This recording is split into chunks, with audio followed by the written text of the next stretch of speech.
Well, there is a reason why I had to slightly make that little change at the beginning before the actual thing started. I don't think we can ignore this. No, I Well, don't no, think we no. can. This is one of the biggest acquisitions of all time. Yes, that is true. The Popcorn But Panel also podcast. hostile takeover. Well, yes, Let's the say Popcorn Panel hostile takeover, but the Popcorn Panel oh god, we podcast have has been to. bought by Ever since Netflix. that fucking hostage takeover, it ruined exactly what I was going to say. But I'm going to try and digress and say what I want to say anyway before I get into the hostage takeover situation. Hostile. Hostile. Oh, hostile. Eli Roth has nothing to do with this. Okay, Eli Roth has nothing to do with this. That'd be funny if he did, though. Oh, Jesus.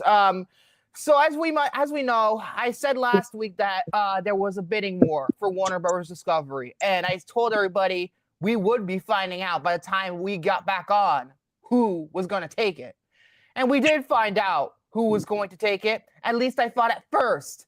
Now I'm not so sure, although I am pretty confident it's going to go to the original buyer. I am too. I think what's his name, David Ellison. I think he's just being a whiny little bitch ass loser. God, don't get me. I have to fucking rant about David Ellison, but I'm gonna get to that shortly. Trust me. David Ellison is a little fucking bitch. I said it for weeks now, and that whole fucking bullshit he pulled last week, he's a fucking chicken. My God, to think that Skydance was run well after those years, and then when they bought Paramount, David Ellison just fucking chickened out like a little girl. Daddy, please give me more money.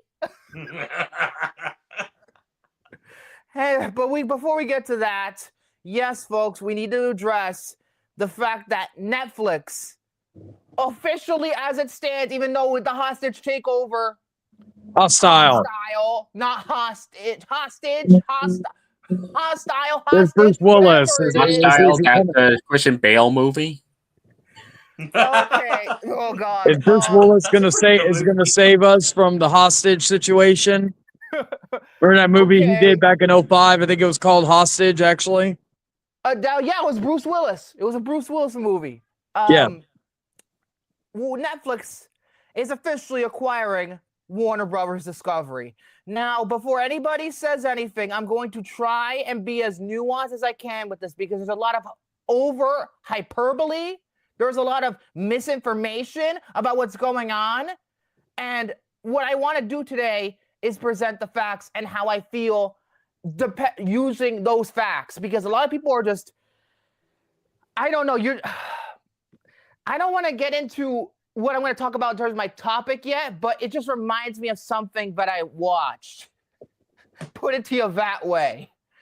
But Warner Bros. Discovery is $10 billion in debt.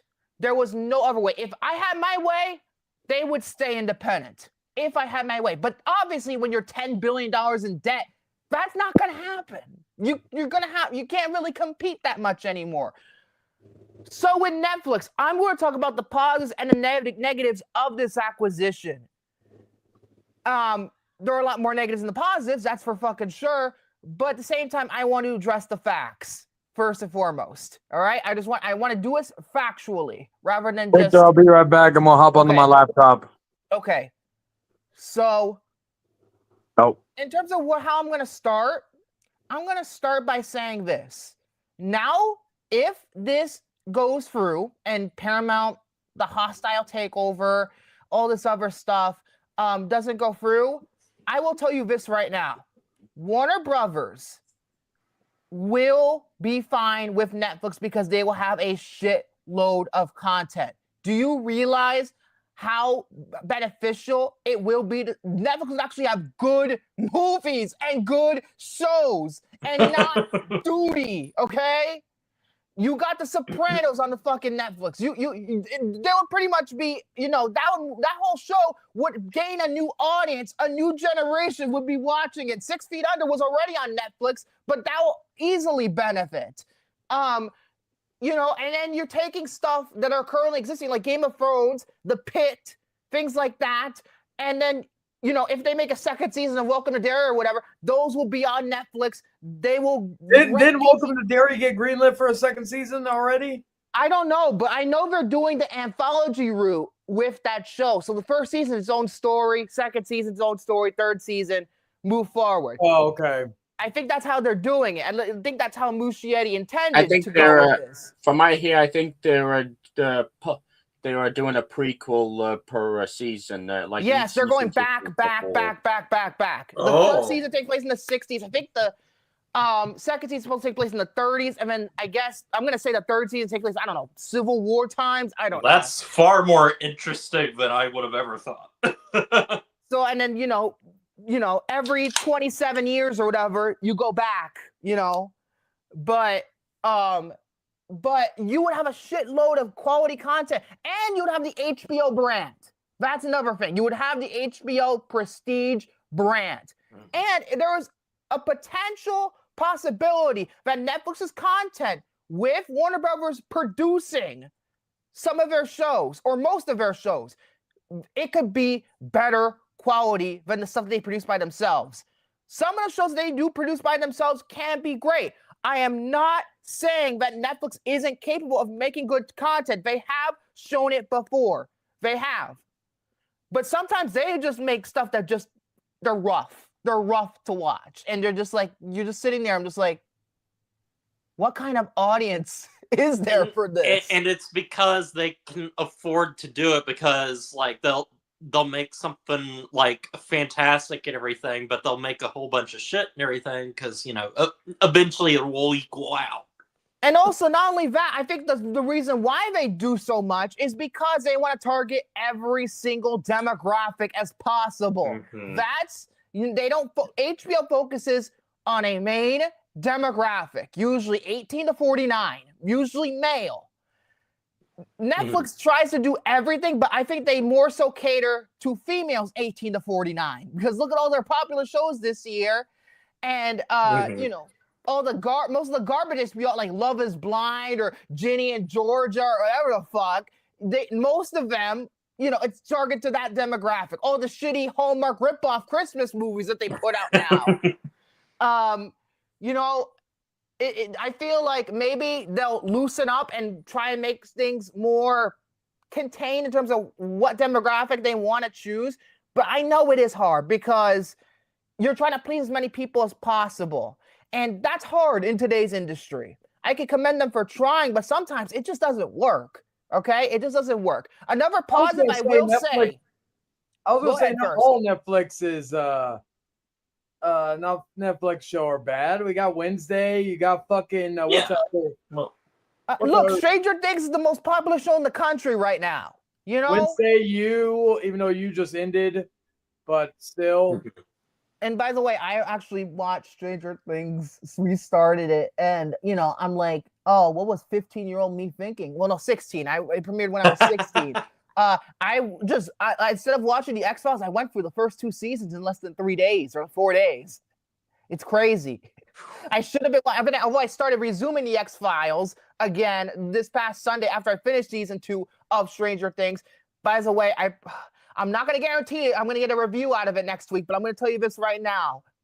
Some of the shit that's going on in the X-Files right now, it's fucking crazy. Scully just got fucking abducted by aliens. I shit you not. Scully just got fucking abducted. Anyway, but yeah, besides the point, another thing that I really think would be beneficial to Warner Brothers, and this is one of the reasons why I don't want fucking Paramount buying them. The DCU would be safe. James Gunn and Peter Safran will be allowed to do whatever the fuck they want. And I think if Paramount takes it, they will be fired. Why? Very simple. What does Superman, the movie that came out this year, deal with in terms of modern day politics? Yeah. Mm-hmm. That's going to be a real problem with David Ellison. That's for sure. Because he doesn't want to work with anybody who supports Palestine. And what is that movie about? Oh, yeah, it is Israel-Palestine conflict. And the movie is obviously, even though they changed the names, obviously they're pro-Palestine. So that would make it worse if Paramount gets it. They probably would turn Superman into pretty much Adolf Hitler, but he's a good guy. Imagine if Paramount buys Warner Brothers, there will be a Triumph of the Will 2. I swear to God. It ends up being so it's like Superman Red Son, where he grows up in the Soviet Union. That's what it transforms into, except like that's the canon of the DCU. Yeah. Under Paramount.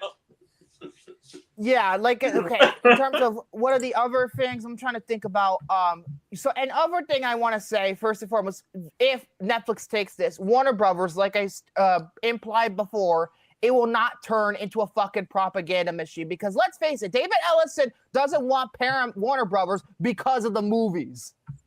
All he wants is CNN so we can turn it to Fox News 2.0. That's all he wants. CNN is already a garbage network. Why are you gonna make it even more garbage? I'm telling you. Yep. It's ridiculous.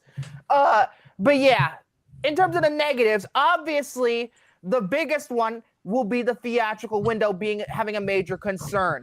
Now, I have seen things that Netflix has stated that they want to commit to a theatrical window and they want to, support the theaters and they want to go and do this. We're in this for the long run. But a lot of people are still concerned because people think Ted Sarandos is full of shit. Now, I'm not saying Ted Sarandos is a good guy. I'm not saying that. I'm not saying he isn't a liar either. But at the same time, do you think Paramount is going to give a shit about the fucking theater? I don't think so. I don't think so either. I don't think Paramount gives a shit about the theaters either. I don't think so. I really don't. I don't think so. And to me, yes, I'm not okay. Before I say this, I'm gonna get in a lot of fucking trouble. Not so much with you three, but with my audience. When I say this, I might get in a lot of trouble. But I will say this right now. This is coming from someone who loves the theatrical experience. But movie theaters were killing themselves. Let's face it. COVID murdered the shit out of them. They still have not recovered. Say what people are saying, oh, now they're recovered. No, they're still not. You have to rely on big budget, extremely big budget temples to save the fucking theater. The smaller movies are still flopping. Still. Well, that's been going on probably for years. I would say, though. And I also would also suggest the reason why people are not going is very simple. The fucking ticket price, especially here in New York, you literally in New York City, where I live, $30 a fucking ticket, and that's just for one adult ticket. See, it sucks the for you because stands make it even worse. And go ahead. I was gonna say that sucks for you because, like in my area, the most expensive I think is like $10 to $15. Now that's more reasonable, but that's just not how it is in major cities. And most major cities. San Antonio would be considered a major city. I'm trying to think like what it is here. Like it's usually around like 10, but obviously, my area is a much smaller. Yeah, but in major markets, it's ridiculous. It's expensive to go to the theater no matter what. Like even if it is like $10. Yes, I mean, because the economy is in deep trouble right now. Most people, and then the tickets, and also let's face it. Why the fuck are there so many ads before the movie? I'm not talking about previews. I'm talking straight ads. Oh yeah. I like as someone who not only would go to AMC theaters more often, and preferred AMC theaters and worked at AMC theaters, I will say, and I've said this to people I've worked with, and we know it's not the fucking theaters, it's the bonehead, dipshit, dumbass fucking CEO of AMC. Oh, he's a loser. I agree. But AMC to me is the worst when it comes to their fucking ads. It's bad because all the theaters, except for maybe a couple of Regals in my area, there's a couple of Regals, but most of the theaters here in New York are AMC. Regal's actually not bad. There could be, I've actually been going to Regals more often. I'm going to Regal tonight, actually. And, the Regals have been great when it comes to is there room for improvement? Yes. But you know what? I'd rather take, the 15 to 20 minutes with everything instead of the 30 goddamn minutes. Look, AMC is so bad that last time I went to the theater, I went to see Predator Badlands, right? So the trailers came on, usually, and then they stopped in the middle of it to show a Google ad before proceeding with the actual rest of the trailer. Oh my gosh. That has happened to me at Cinemark, where the trailers will just be interrupted by a random ad. And then what's annoying, because so Cinemark is we've got Cinemark and Marquee in my area, but I usually just go to the Cinemark. Cinemark starts there, so they stop so you have the showtime. Mm-hmm. 5 minutes past that showtime is when the Cinemark ads stop, and then the trailers start. And then of course you have on top of that the little jingle or intro about Cinemark rewards or welcome to the theater. Yeah, that's what AMC does. Or if you're if you're seeing Avatar Fire National on a screen this small, then what are you doing? And it turns, because I love going to the movies and seeing trailers and stuff, but it turns that experience into an annoyance. A whole 30 half hour. It's a slideshow presentation at this point. I was thankful when I saw which I'll be talking about it later and everything, but I was thankful when I went and saw Kill Bill, the whole bloody affair, that they actually were yeah, we're not going to show as many trailers before the movie because it is 4 hours and 30 minutes. But yeah, it's just absolutely, and not only that, it's just, these are just, and some theaters are obviously dirty as hell. If you want to look at the fucking dirtiest fucking theater in New York City, go to the Magic Johnson Theater in Harlem. My God, I will never go to that theater again. I saw Mission Impossible Fallout there. It is one of the most disgusting fucking theaters. It looks like one of those hood movies from the 90s. It looks Oh, it looks like if that were a movie theater. It's that bad. And then let's just not forget audience members. The horror stories. Jared, you talked about the horror story when you saw Conjuring Last Rites and that whole yes, I did. debacle. I'm glad you brought that up because I kind of forgot about it, but yeah, no. And then Hunter's told me several stories from Ghostbusters Afterlife. I believe Longlegs he had a bad experience with too in the theater because of people. And it's this is why they're killing themselves. I had a bad time at fucking, what was it? I fucking had a bad time at fucking watching A Quiet Place Part 2. I had a bad time watching the awful Poltergeist remake. Remember the Diablo story I kept mentioning a couple of times here and there. Oh my God. I think that's one of the worst movie theater experiences. It's one of the most chaotic. People do not have, especially after COVID, do not know how to behave in a freaking theater. It's very simple. They just go ahead and be obnoxious as hell and keep going on their fucking phones. That's a pet peeve of mine, but it's a real pet peeve for Morgan. Morgan will just get so frustrated when there's somebody on their phone. Yes.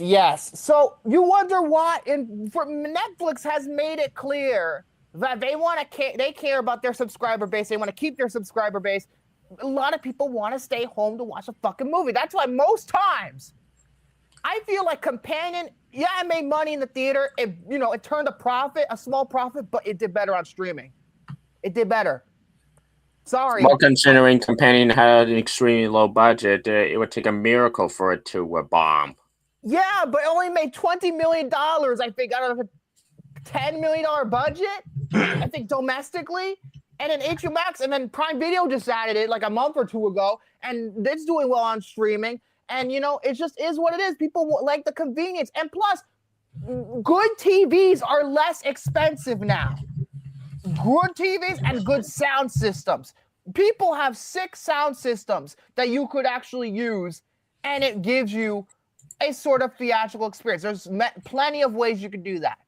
And that's why that's why, even though, again, my audience probably will not like this, that's why people want to stay the fuck home. The thing is, like, you can trace all of this back, like, super far and everything.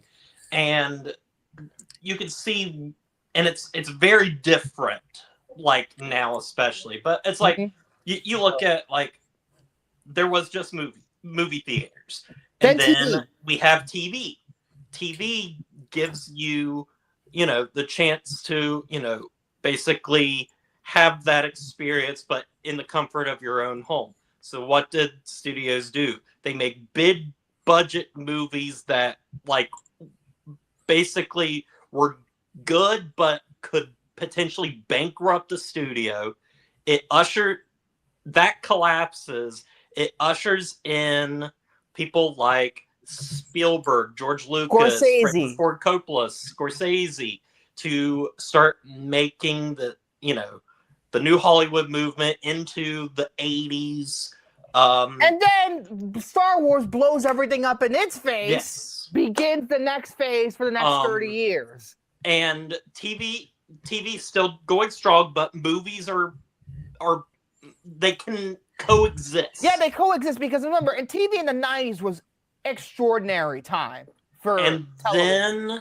But now we have gotten to the point where, thanks to things like HBO, prestige television is, like, more so than, like, back in the day, like in the 50s and stuff. Prestige television is in ways surpassing the storytelling in movies. Yes. And I feel like, especially with HBO, you have to understand, when Oz premiered on HBO, it pushed so much new ground for what television could do. And then The Sopranos pushed it even further. And TV could be almost cinematic. And then you have stuff like Game of Thrones, stuff like the early Netflix originals like House of Cards, Orange is the New Black, that could, again, coexist with movies and be as cinematic. Also, Lost pushed it, but then again. And take a drink. And then also we have, you just think of how it just, things cycle through and change and everything. How, okay, like right now we look at the the movies that are big, kind of saving theaters. They are these big budget IP movies, and they're kids movies. They're kids movies. Yeah, and they're also very like universal, like everybody can sit down and like enjoy them and stuff. I think that's what makes, that's what Sean Taylor would say. 4-quadrant movies. I think that's why Avatar. I'm gonna love on Avatar here for a second, but the reason why Avatar works so well in making those big bucks and everything is because it's something that can, strangely enough, be understood by somebody that is 60 and somebody that is like 6 years old. Yeah, I do think, and that's why James Cameron makes so much money. I bet you 6-year-olds could probably understand Titanic. Yeah. Maybe not the boobies, but they'll understand the rest of it. I didn't understand the boobies at the time, but part of me understood it. But yeah, without getting into James Cameron again, I have next week to bamboozle about that. But going back to what I was saying, Netflix, in my view, is the least bad option compared to Paramount. Because if Paramount wins this, I don't know if I have any positives whatsoever. Because Listen, you thought people saying, "Oh, Netflix is going to be a monopoly." Paramount would be just as much of a monopoly. You know what they fucking own? They own Star Trek. They own SpongeBob. They own Mission Impossible. They own Transformers, the movie rights, not the actual brand. And they also own, Nickelodeon and now they have the UFC and MTV and BET, and they own so much. And Yeah, like they own Netflix. CBS News, which is now compromised. You know, Netflix, the only thing. Well, they don't even own WWE. They have WWE. They just own the rights to a couple of years. And Yeah, that's for Monday it. Night Raw and all that. Now, something I want to say. I want the floor for a moment. Something I want to say about all this. I've said this. And before I get into another thing I wanted to talk about regarding this, I want to get a little political here for a moment. But again, I already got a little bit political as Oh it yes, is. yes. I do not want Paramount owning it for the sole reason of the fucking of basically their dealings with the Saudis. Saudi Arabia. Saudi Arabian blood money. That was what I was going to mention next. Saudi Arabian blood money. Because I am so tired of seeing a lot of my IPs get corrupted by this damn country. I'm sorry. I mentioned this before. Like Superman's gonna be sucking. If they buy the DC, the fucking next movie is Superman. Then tomorrow's gonna be about saving the Saudis or whatever. My point is because again, I'll go back to WWE, right? Mm-hmm. WWE made a partnership with Saudi Arabia many years ago, which I know is and all that. And I know a lot of people bitch and moaned about it because, oh, yes, I told them that's the business decision. But the one part is that I'm upset about is that but you know what? I'm just not going to watch. But the point is that like WrestleMania, for example, has never been outside of the U.S. People have been pleading and begging for it to go to the UK because I feel like a UK WrestleMania would be fucking... That would be good. Yes. Their first WrestleMania in fucking overseas for the first time will be in Saudi Arabia in 2027. Oh, and they're going to have the Royal Rumble in Saudi Arabia. And and ever since going back to fucking the early days of the Saudi Arabia deal, all we saw was Saudi Arabia propaganda. Now, I will say they have been able to have women wrestle in Saudi Arabia, which has never been done before. However, they of course have to wear full body suits, while the men can run around in their underwear. But like a man running around wrestling in his underwear is okay, but a woman even in something, because some of the outfits I will admit are revealing, but they're not as revealing as back in the day. No, they aren't as revealing. At least to me, it's not as revealing. At least it looks like they're wearing clothes, at least. But that's the main reason why I don't want Paramount to get anywhere near this. Now, I will say this, though. And I'm going to be hated by this, probably by one, at least you, Victor, and by the audience. But I do want to give a applaud to Mr. David Zaslav. Him and I may not see eye to eye on a few things. The removal of a lot of Cartoon Network shows on HBO Max. Maybe Netflix can move all of that to Netflix. I will. If they do that and put Looney Tunes back on there, I'll forgive it. But there's something tells me they might. Something tells me they might. Yeah, I will say, while I do not there are things that he has done I've not agreed with. If David Zaslav wasn't around, Warner Brothers would be dead. You know what? I'm gonna be honest with you. I might get killed for this too. Agree with you, and I'm going to tell you why. David Zaslav, let's face it, folks. David Zaslav, the reason why he got on is to kind of fix Warner Brothers into a state where a company would eventually acquire them, because that's where it was coming. I mean, and the Discovery stuff, it was just a big thing. They're separating again. Netflix is not going to take the Discovery part of Warner. It's just they're going to own the studio, we're going to own the games division, and HBO. That's it. They're not going to own any Food Network. Fuck that shit. But I feel like they needed to put them in a healthy place to have them sold off to somebody to and then who knows? We can go from there. You know how Ted Sarandos is going to run Warner or whoever's going to run. I would think, though, that the one thing that they should do, I hope Netflix does, keep Michael DeLuca and Pam Adley heads of the studio, because clearly in 2025 they have done a very good job and making a lot of money. I agree, and I feel like they will, for the sole reason that they have shown that they've been able to, like again, love it or hate it. Minecraft movie made a bucket load of money. Yes, I'm not. I could say all the shit I want about it, and it made a lot of money, and it became a brief pop culture water cooler type of moment for a bit. And, for better or worse. And then Sinners, which came out after it, I think it came out after.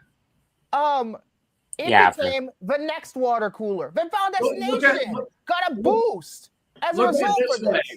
My woman is a casual movie fan. I have a suspicion that Sinners was her awakening, because she still to this day doesn't stop talking about that movie. But it's a great movie, so why would you stop talking about it? But my point is that David Zaslav, before he took over, Warner Brothers was on the verge of death. I agree. They were in the gutter. They were in the gutter. Were awful, this, that, and the third, right? When they canceled Batwoman, a lot of people wanted to take the pitchforks at David Zaslav. Batgirl, not Batwoman. Batwoman was the show that nobody liked. Yeah, whichever one. But Batgirl, right? Everybody was taking. Would I have liked to see it? Sure. But David Zaslav did something that not a lot of movie companies do. He canceled it after it was already made as a tax write-off, because it was better to. Because I don't even know if that movie would have made money anyways. Well, it was supposed to be an HBO Max original.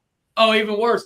But again, as I'm pointing out, there are things he has done, like the cancellation of Coyote versus v. Acme. At least now we are. But now Ketchup Entertainment bought it. Everything's solved. Yeah. So my point is regarding all this is that he has basically, if David Zaslav didn't take over, their debt would have been a lot worse than it is.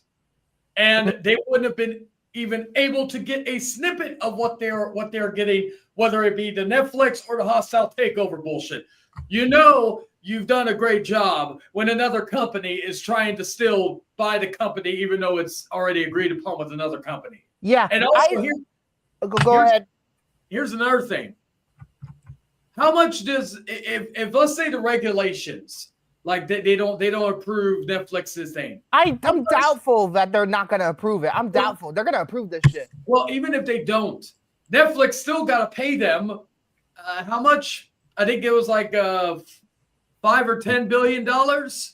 So I don't really remember the details of that right now. But like actually, someone did a good write up of this, or it was on John Campia. I have to go and look real quick but like my point is though, is that regardless of whatever happens, Warner Bros. Is gonna make bank, and it like whether the regulations don't approve it or whatnot. And again, I stated that this wouldn't have happened if it wasn't for David Zaslav. And the fact that DeLuca and Adley are heads of the studio, and they turned it around. I mean, DeLuca was already great when he was running, like he was part of New Line. But now Warner has a prestige. Look, One Battle After Another did not perform well, but it is the most critically acclaimed film of the year.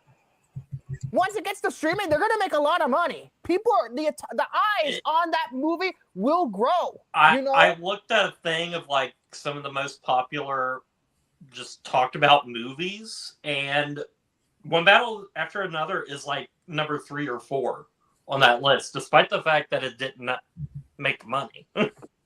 I mean, to be fair though, even though it didn't perform as well, that bombing was lessened because Warner, every other movie this year, I think, minus maybe one, I don't really remember, but everything else has been a success. So they can take this with, they could take it and not really lose as much money as they would have if they had several bombs this year.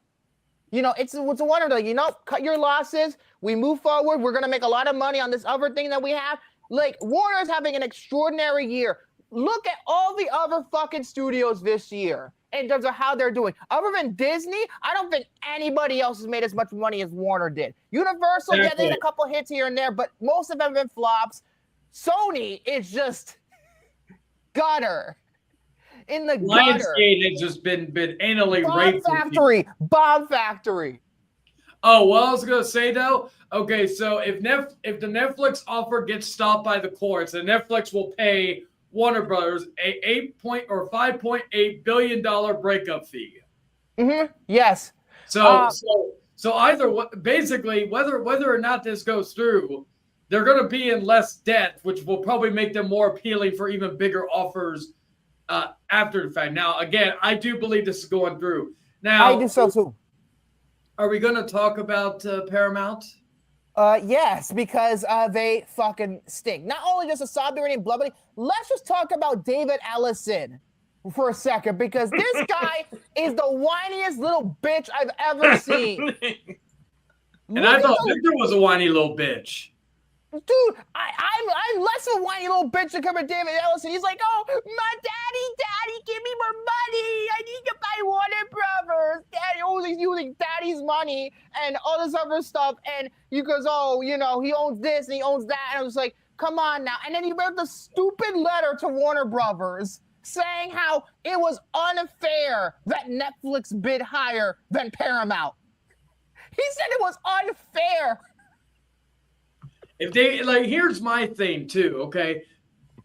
If Paramount was so gung ho about buying it, why didn't they just offer the amount they inevitably offered with the hostile takeover instead of fucking what they offered prior?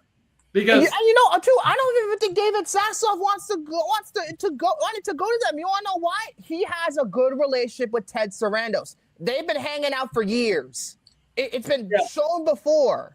He likes them. They think the offer is good enough, and I don't think it's really about who bids the highest. I feel like Zaslav was thinking, who is the company would be most successful in terms of running Warner Brothers? Who would make it still good, I guess? Still profitable.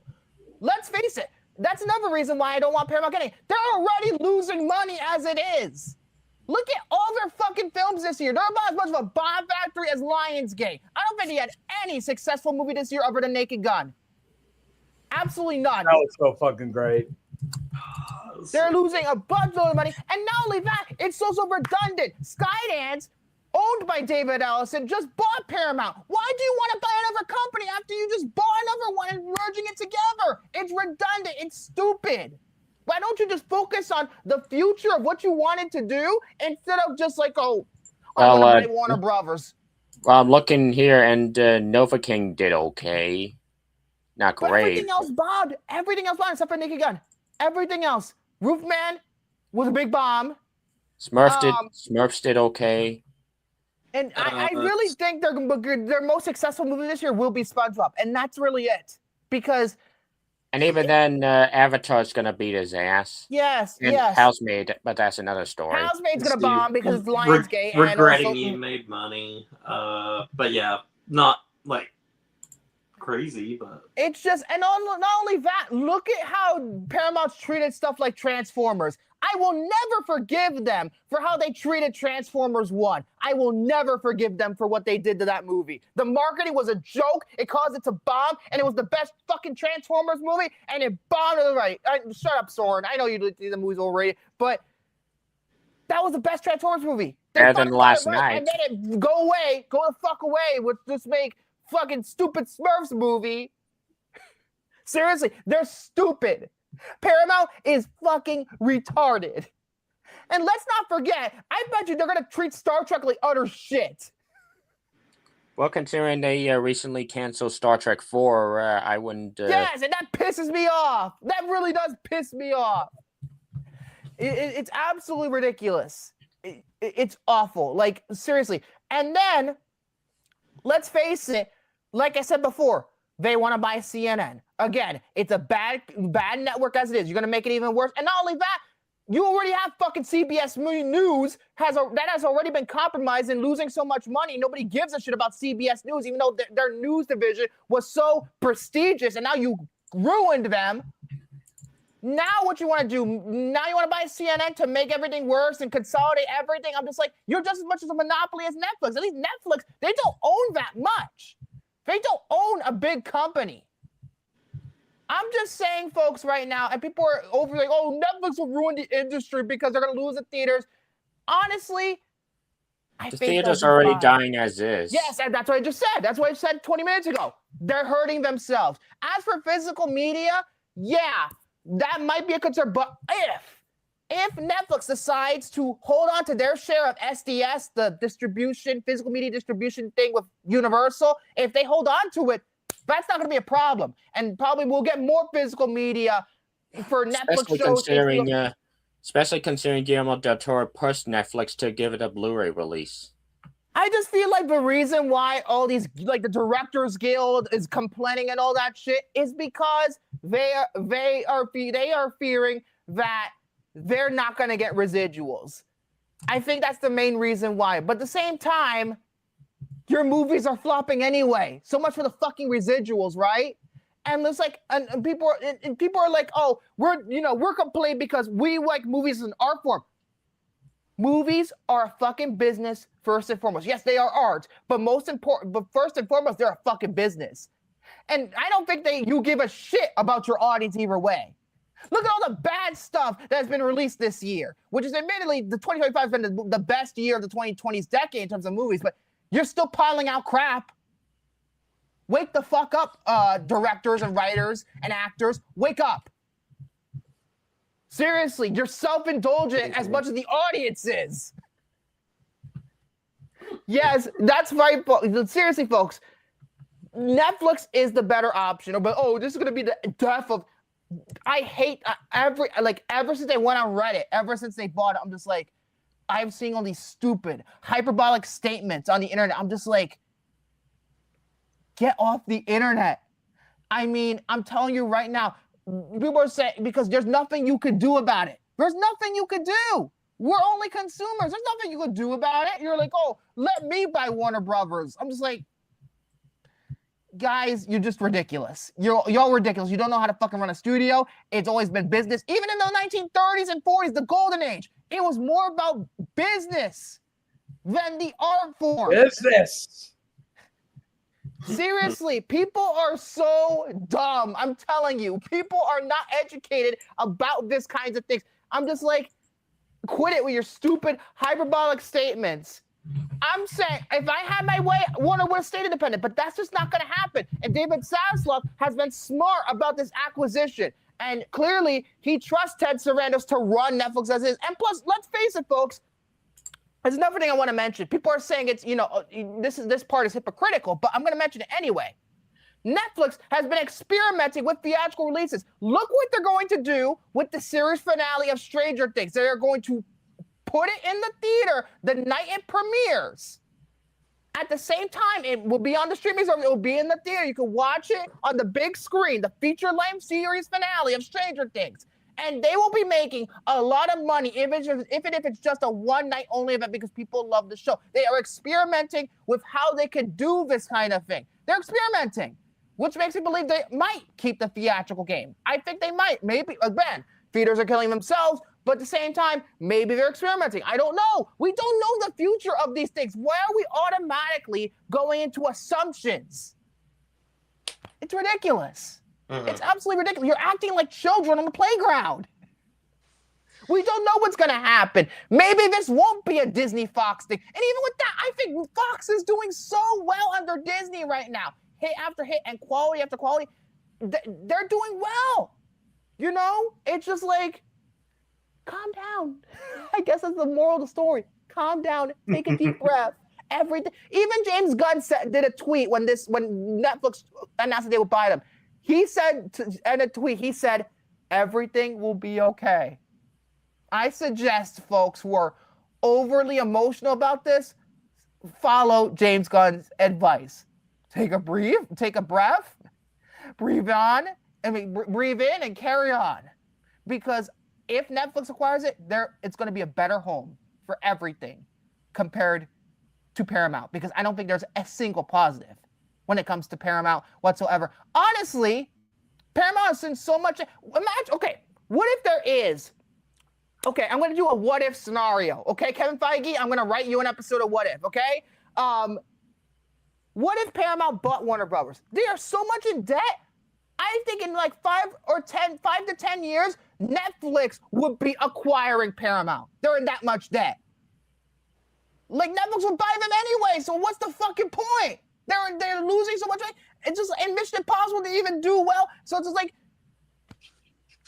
whoever's on Paramount, I don't want to be that condescending, but think about the consequences of Paramount owning Warner Bros. It'll pretty much be state-run media, propaganda, Saudi propaganda, Trump propaganda because of their connections. It's ridiculous. I don't want the government dictating what movies get made. No matter what government. I don't care if you're left or you're right. I don't want the fucking government dictating what movies get made. Because it's an art form. Is what it is. Does anybody else have final thoughts before I go? I think we said it. Any other things you wanted to say, Shane? Because I know you said a lot, but... Yeah, I think that's about it. Wow, I'm surprised actually this went well, because I thought that people were going to kill me for some of the opinions I had, but it went well, and people need to calm down. Yeah, it took me days to really figure it out. I'm just like, most of the stuff, you're just yelling at your own echo chamber. That's whole this news, all the reaction is, it's all a big fat echo chamber. Look at what Netflix is producing these days. Netflix is capable of making movies like Wake Up Dead Man, like Train Dreams, which I heard was very good. You know, they're capable, and Jay Kelly. It was all right. They're capable of making that kind of content too. Very true. Whatever. I think it'll be produced by WB Animation next time around. I don't think Sony's going to do the sequel. WB Animation. I don't know. Even if WB Animation goes through, because, you know, Cartoon Network will be separated. But anyway, that's besides the point. But yeah, that's my thoughts about it. People just need to calm down, because I feel like Netflix is the better home for it. Say what you want. I don't give a shit. I concur. I don't give a shit. I'm standing by it. So yeah. Now let's go briefly to the box office. I have 47 minutes talking about this topic. Number one, of course, is that piece of shit god-awful movie, Five Nights at Freddy's 2, making $64 million, despite the fact that everybody hates it. I think it has worse reviews than the first one, believe it or not. I think it does. I think it has like an 11% rating or 13. I don't remember. But it's getting eviscerated. And of course, the fans are eating it up like goo goo gaga, because, again, Chain's seeing it tonight. Soren, I don't know when you're seeing it, if you even do. I'm not watching it. I'm just going to pray for you if you do, because the fan base is going to go after both of you if you hate this fucking thing. They're going to go after you. It's that toxic, man. It's bad. Number 2 is Zootopia 2, still doing very well, 43 million. Number 3, Wicked. Number 4 is actually not even a movie. It's Jujutsu Kaisen Execution. Apparently, this is a recap of the previous 2 seasons of the show. Oh my God. It's not even a fucking movie. Number 5 is Now You See Me, Now You Don't, making 3 million. Number 6, Kill Bill, The Whole Bloody Affair, making 3 million. I'm surprised it did this well to be in the top 10. At the same time, I got to briefly talk about this whole Tarantino, Paul Dano, Matthew Lillard. I was Owen wondering Wilson. if we would bring this up at all. Tarantino thinks that Paul Dano is a whip and a loser, and he's a bad actor. It's like, He is what he said, weak sauce. He is a weak sauce actor. yes, the Riddler is such a fucking whip. He is such a whip. Batman is such a whip. Like, Well, my Anyway, sunshine. always like he can never keep his mouth shut, and he has like a lot of crazy like, Prisoners. hot takes. But There will be blood. As much This I know is- you hated that movie, but I there agree, will but I be- said Paul Dano was good in it. I said in that ranking that Like- Paul Dano was good. he just like when you start attacking actors, it's like you need to Jesus calm down. Christ. And then Matthew Lillard, I'm just like, Matthew Lillard, really? After a career, he's going for a career resurgence right now, and he's just, he comes off to me, at least to me, as a really nice guy and a staple of the late '90s, and people really enjoy him as Shaggy, as Stu, and as other Yeah. characters, like in She's All That. He's fucking hysterical in that movie. People like him, but no, he's a fucking loser too. And Owen Wilson, ciao, he hates cars. He watched the He watched The Haunting. He watched Armageddon. And oh gosh. The I was Haunting, just nigga, thinking he'll he be watched happy. the why can I not Midnight in Paris so many times to the point where he was like, okay, I guess he's fine in this movie. It's Oh my god, it's so ridiculous, it's so repulsive. At least people were defending those guys because, good lord, Tarantino. Why are you saying? What? Imagine, like, it would be an honor to get Paul Dano for your movie. And now, look, Paul Dano's not gonna fucking work with you, not anymore. Not Matthew Lillard, like all these respected actors. I'm just like, what's wrong with you? You wonder why you can't get your 10th fucking movie made. Shut the fuck up. Number 6, Eternity, making even less money than the first week. Number 8 is Hammonet, which is a big bomb. Big bomb. But it's again, not playing anywhere near me. Not. I didn't even this know that came out. I heard about it. but then- Yeah, I but watched so it much for- online, so it's not a big problem for me. I number really want to 9 see is, it. Number 9 is Durandar. Ah, yes, Is it- an Indian film. Oh God. And the number 10 is Predator Badlands. I felt like there was no. That's not what I wanted. That I thought Hamnet was out of the top 10, but no, it is there. But damn, it's just absolutely ridiculous. Tarantino, he's the weakest actor in SAG. The weakest actor in SAG. No, there are worse actors in SAG than Paul Dano is actually talented. Yes, honestly, yes. Paul Dano should play Tarantino in a biopic one day. I would 100%. I think he could do it. So yeah, okay. Now I've talked all of that shit. I'm just Oh my imagining God. him playing Tarantino now, and it's kind of perfect. Okay. Soren, you start. You know what? I was saving this particular topic for next week, but since everyone is here, I might as well do it now.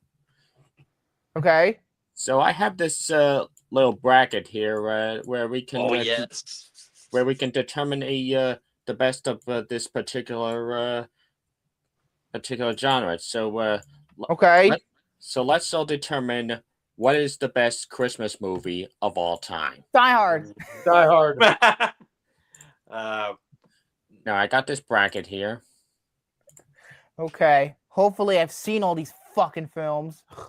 Some of them I was looking at. Oh God, I haven't seen At It's a them, and I Wonderful Life. Oh, this is gonna be bad news. Oh, You've never seen It's a Wonderful Life? No. And yeah, you criticize my love for Valerie Astor, you bastard. Okay. All right, so let's begin. First up, and these are all ranked by their Letterboxd scores, by the way. So let's start. The number 1 spot, It's a Wonderful Life versus The Polar Express at number 16. Honestly, just to be a fucking asshole, pick It's a Wonderful Life. Polar Express Oh is my not God. substance. Well, the thing is, It's a Wonderful Life is a classic, and not Pearl Harbor. Polar Yeah, that's a Express. classic, right? Hey, it is a movie that takes place in December. Pearl Harbor. True. Is. But no, Polar Express is just fucking weird. I don't like the animation style of this movie. It looks creepy, and I just think the story's not worth. I don't know. It's a Wonderful Life is a classic. All right, 2 points. That means It's a Wonderful Life is moving on to Good. Good. should stay that way. Most people, Come on, you why know, can't I? honestly, I should watch It's a Wonderful Life this year. I probably should. Why can't Get it I? over with. You really should. Why can't It's- I? Look, I Oh, look, no. you look, thank God I didn't see It's a Wonderful Knife. Okay, I could have said I've seen It's a Wonderful Knife.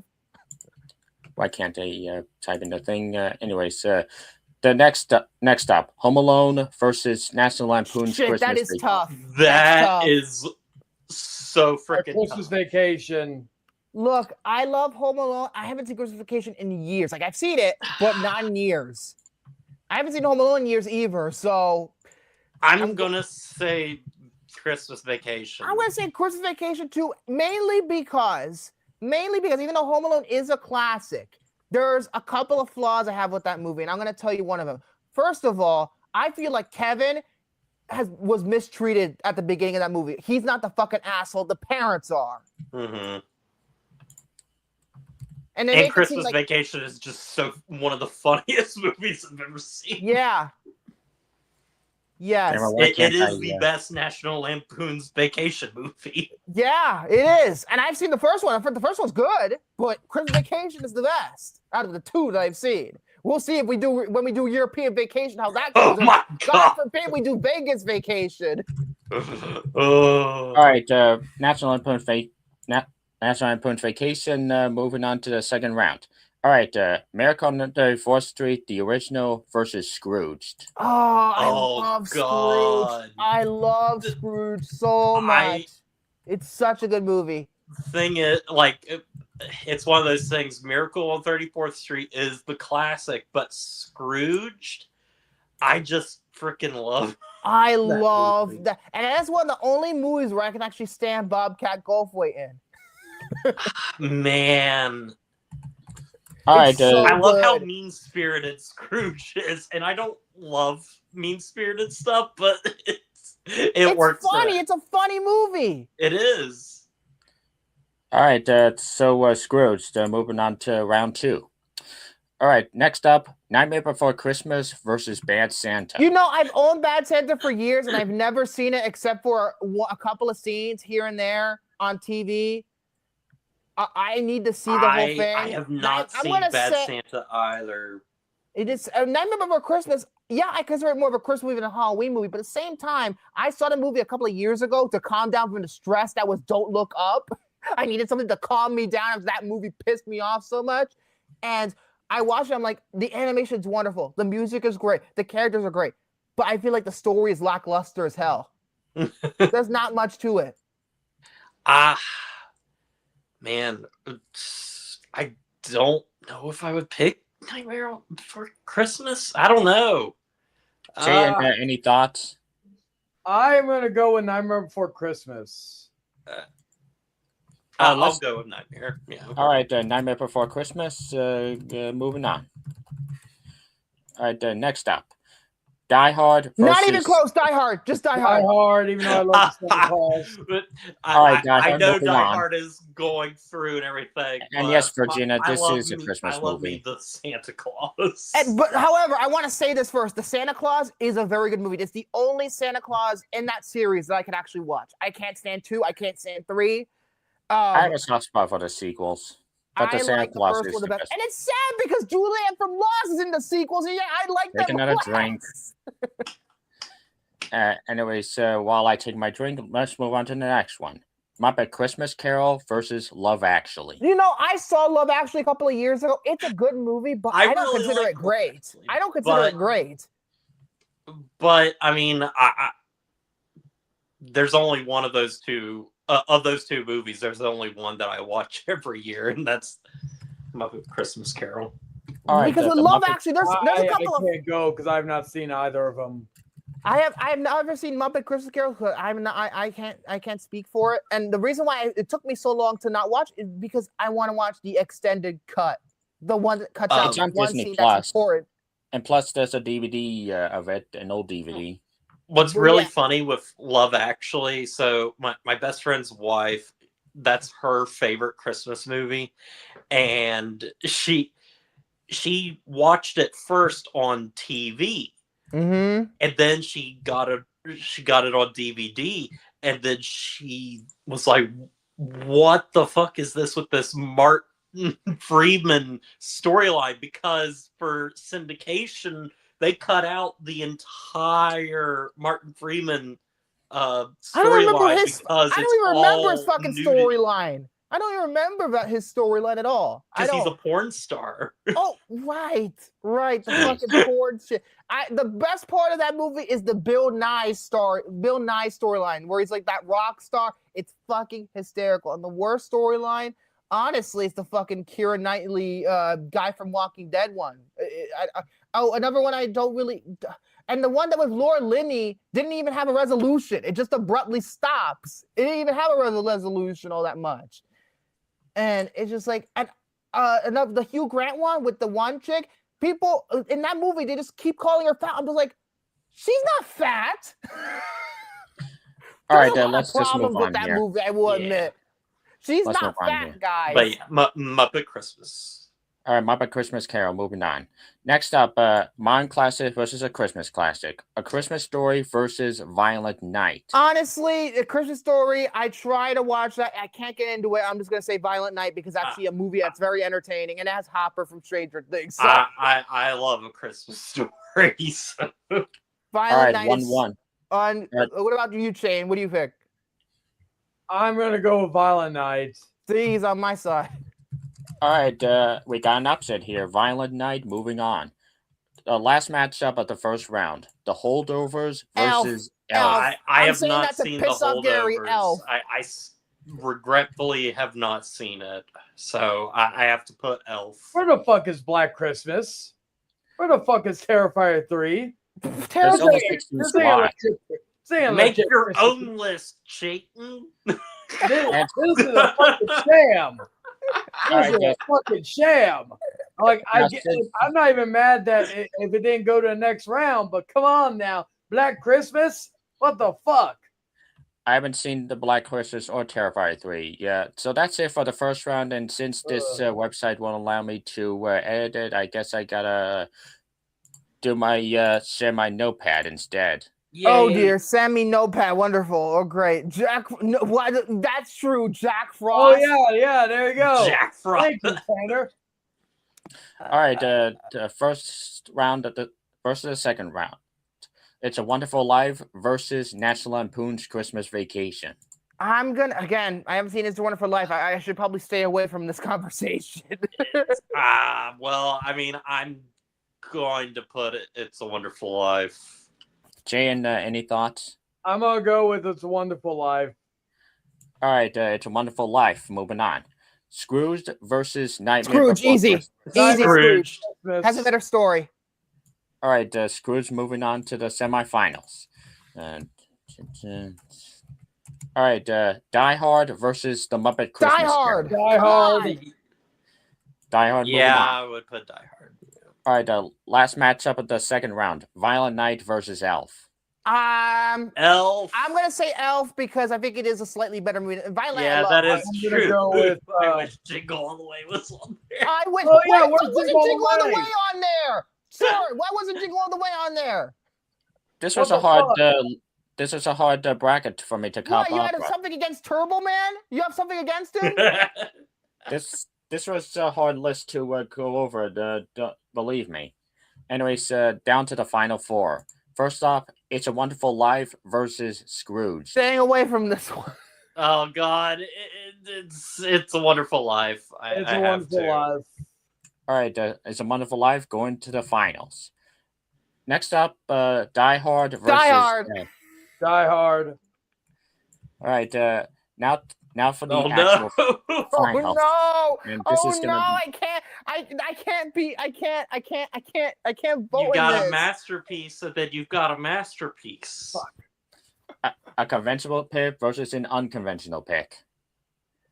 George Bailey versus John McClane. I'm gonna go with Die Hard.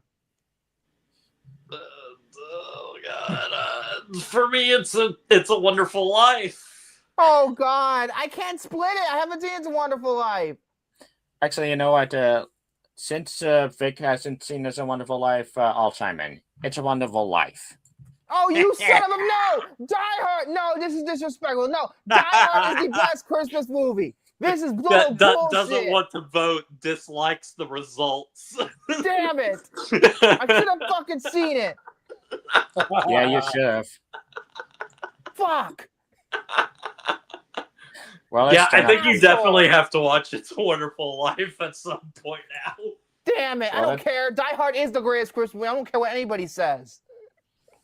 all right. That turned out to be more disastrous than And why I the thought. fuck wasn't Lethal Weapon on there? Or Little Kiss Goodnight, which we're reviewing next week. All right, now for my next topic. As you all know, last week I went over this really shitty list about the 100 so-called best Yeah, films. fuck Rolling Stone. I said it before, Yeah, and I'll you say it did. again. So I figured I might as well make my own list. Oh boy. Good. So here are my 100 best films of the 21st century so far, and hopefully this causes even less controversy than the Rolling Stone list. So this is in alphabetical order. First off, 12 Years a Slave, Yes, I would probably put that on there. Yep. 1917. I think it's a very good movie, but I haven't seen it since it came out. I saw it Almost last year. Famous. Almost Famous. Oh, I love I still Almost need Famous. to see Almost Famous. Too bad Jerry Maguire's from the 90s. I would have put it in the 21st century if it wasn't, but Vic, you be quiet about this. Honora. no, Yeah. fuck you. Yes, Honora. Or go fuck 24/7, yourself. My fucking, at least Tanner would agree Yes, with me. It's Argo, fucking fuck annoying. yourself. Yeah, Argo's next one. I Argo love fuck Argo. Yes, I agree. Argo is a great movie. Next up, Arrival. Arrival, haven't seen in God I knows how haven't long. seen Arrival, so Next up, The Artist. Never saw it. I really love that movie, but I've not seen that in years. Next one, I'm kind of cheating because it's two films in one. Avengers Infinity War and I put Endgame. Endgame because, technically speaking, I consider them two separate films. I love that you put both. Next up, That's fair. The Aviator. Great yes, movie. yes, I yes, love that yes, movie. yes. Next up, Baby Driver. Great Yep. movie. Although, honestly, in terms of if I had to pick just one Edgar Wright movie, I would put Shaun of the Dead over Baby Driver. I need to rewatch Baby Driver. Shaun of the Next up, Dead. Next up, Wonderful movie. Next up, Banshees of Inisherin. I freaking love It's a that good movie, but I consider it slightly overrated. Next up, The Batman. Yeah. Great movie. Next up, Belfast. I've never seen it. A lot of people were talking that's shit a about really good Belfast when it movie. came out. Ever since it got all those awards, people were talking mad shit about Kenneth Branagh, man. Was it because of Artemis Fowl? I don't know. Yeah, probably. Next up, Birdman. No, awful. Overrated. What the fuck? Fuck you. I need to rewatch it. It's Next been a up- while, but I loved it. Next up, Born Ultimatum. Great. It's the best of the Bourne movies. Next up, Brokeback Mountain. Never saw it. Still need to see Yeah, it. I agree. Next up, a movie that's going to be on the movie that's on the list, The Brutalist. Well, I can't comment about the I- 3.5 hour movie just yet. Next up, Captain America: Civil War. Actually, yes, I Yes. like that you put Civil War over Winter Soldier. I know it's very controversial, but Civil War is Civil War is. Next up, Forget about Winter Avengers Soldier. 2.5. That's how I remember. Avengers 2.5. That's what it is.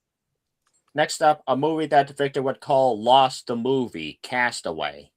Well, technically speaking, it led to Lost, but It Roy did start Braun and- out that way. Next it didn't up- turn out that way because the original pitch was garbage, apparently. Next up, Children of Men. Great Yeah. movie. Next up, a movie I just saw yesterday, City of God. I heard it's wonderful. Still need to But see it. Yeah. I've heard Next- wonderful things. So. Next one, The Dark Knight. Yes. Yep. Yep. Next up, The Departed. Uh-huh. Fuck you, not Soren, Jared, for putting it as low as you It's did still on a your good Scorsese movie. rate. Yeah, Which one was anybody it? can Which do one it. was it? He put that movie lower on a score. What was the number, The Jared? What was the number? Godfather? Oh my god! It was. Wait, it was Victor, closer to you- the bottom. Wait. Victor, have you seen The Godfather? Yes, I have. You finally did. Oh, yeah, yes, he saw it I saw it this months year. ago. Hello. Well, Next up, Okay, never mind. Go ahead, Soren. Next movie, District 9. Great Yeah. movie. Fantastic.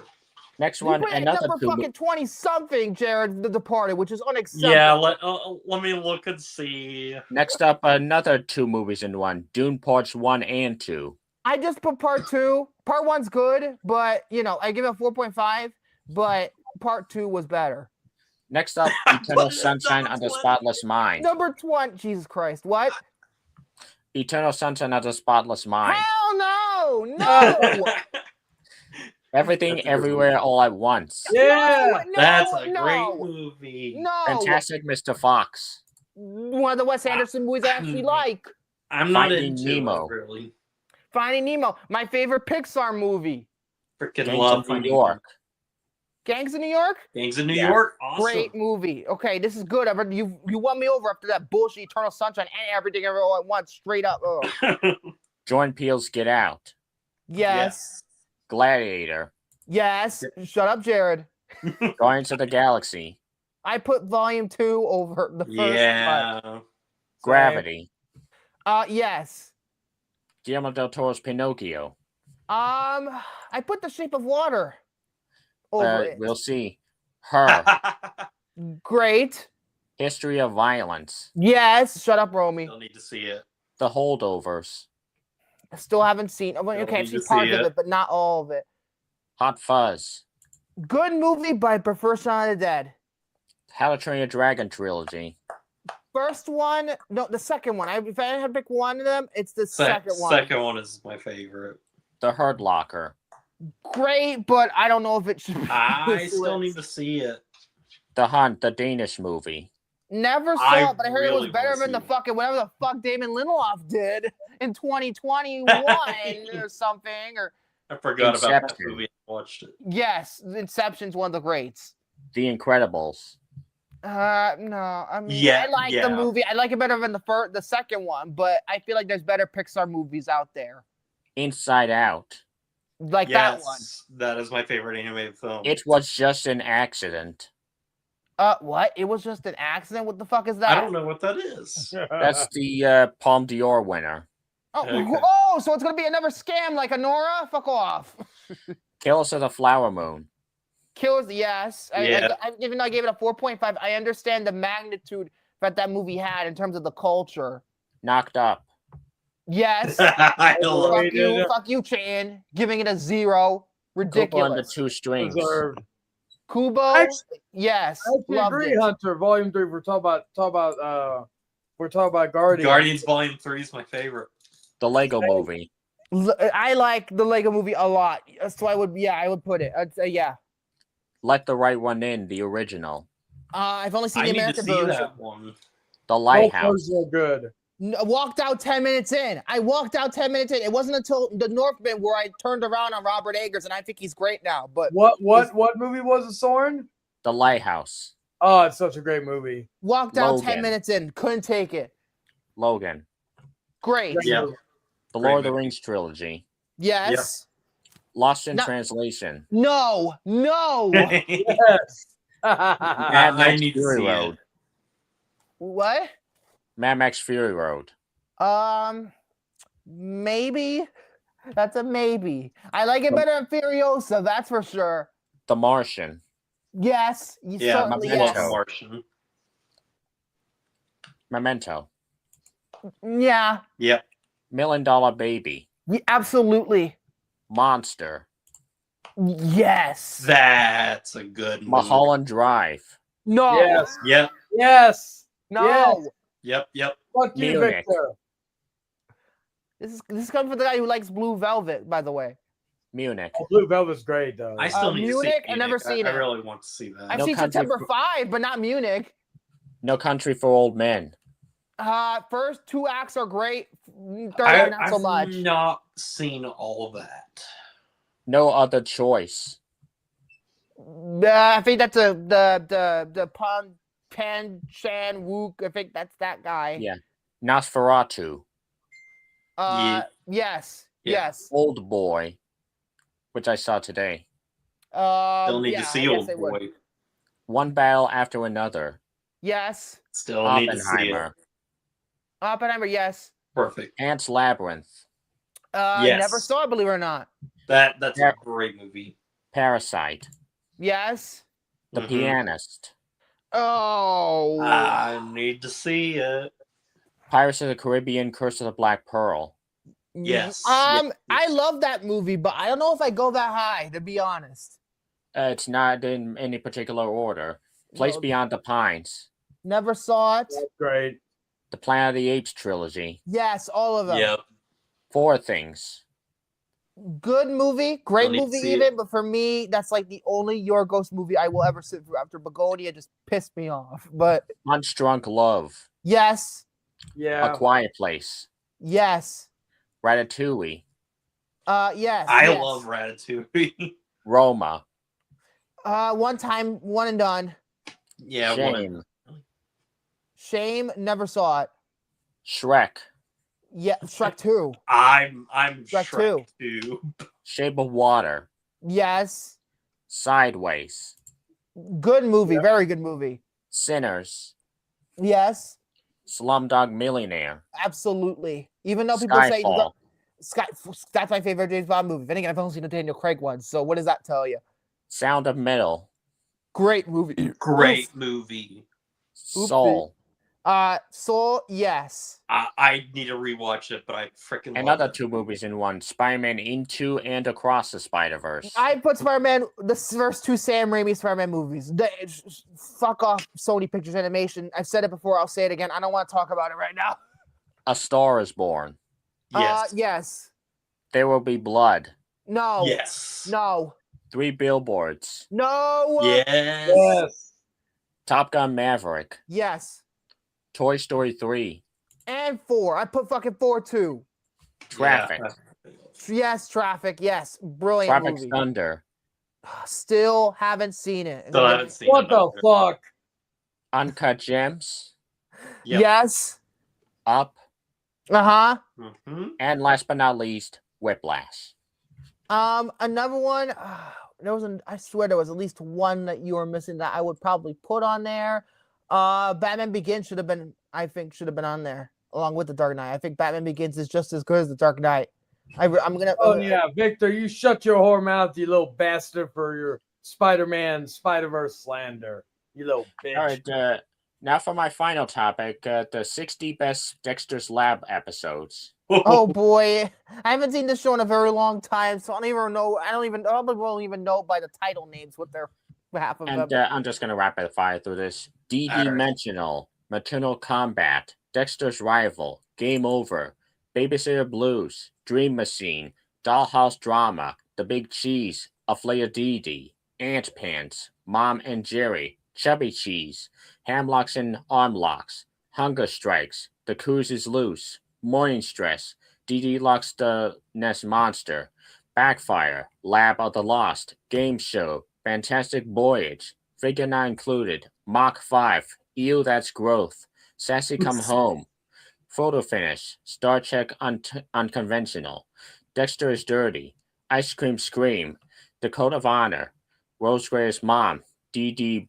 DDBB, 911, Down in the Dumps, Unfortunate Cookie, The Muffin King, Sister Mom, The Laughing, Coupon for Craziness, Bear Off Wet, Rushmore Rumble, You Feds to Believe It, The Old Switch Rooms, Quiet Riot, Cats of the Day, Dad is Disturbed, DIM, Gooey Aliens That Control Your Mind, Dee Dee's Rival, Slightly Psycho, Dexter and Computerists Get Mandark, Dexter vs. Santa Claus, Libretto, last but not least, Papa Wheelie, a mom cartoon, The Dark Side of the Moon, a mom and dad cartoon, Remember Me, and the number one best, Backwards. Oh, it's over now. Yeah. What about the Still- fucking the one with the profanity? The Lost episode, whatever the fuck you call it. I don't know if it would really count because that wasn't really in syndication. Well, It didn't go on the air. And that's it for all my topics. Okay, I'm gonna go next. Shane, I got a confession to make with you. You love I got a me. confession. I already know. Anyway, go ahead. Okay, fine. Folks, if you didn't pay attention to my Letterboxd last night, I did something that I figured I wasn't going to do, but I did anyway, and I'm shocked. Almost 24 hours later, that I'm even going to say this on the air. I'm going to confess. Finally, Ari Aster has made a movie that I liked. What the fuck? Eddington is the best movie he's done by far and away.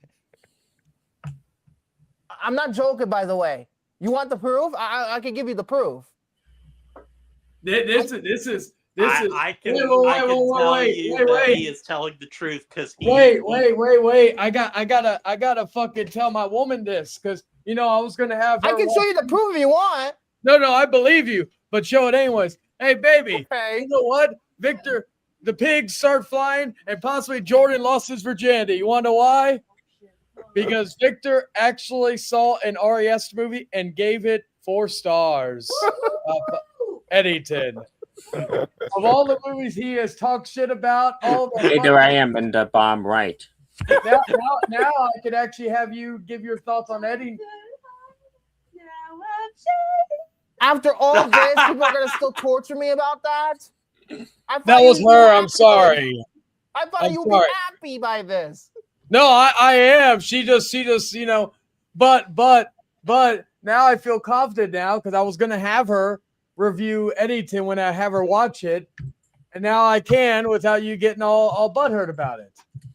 Because I have a lot of thoughts about this movie. Yeah, I want to hear it. I want to hear it because Okay. because I'll start by saying this. Before you go, I wanted to say, I don't know if I told you this when I gave my thoughts or gave my review of it back when it came out, but I said, this is probably like, I after rewatching it a second time and thinking about it, I said, this is either going to be the movie that Victor, that finally turns Victor around, or he's, because, I don't know, it makes fun of a lot of political stuff, including, but that's one thing. But anyway, I'll let you go ahead. But I thought, okay, if he doesn't like this one, he's not going to like any Ari Aster movie.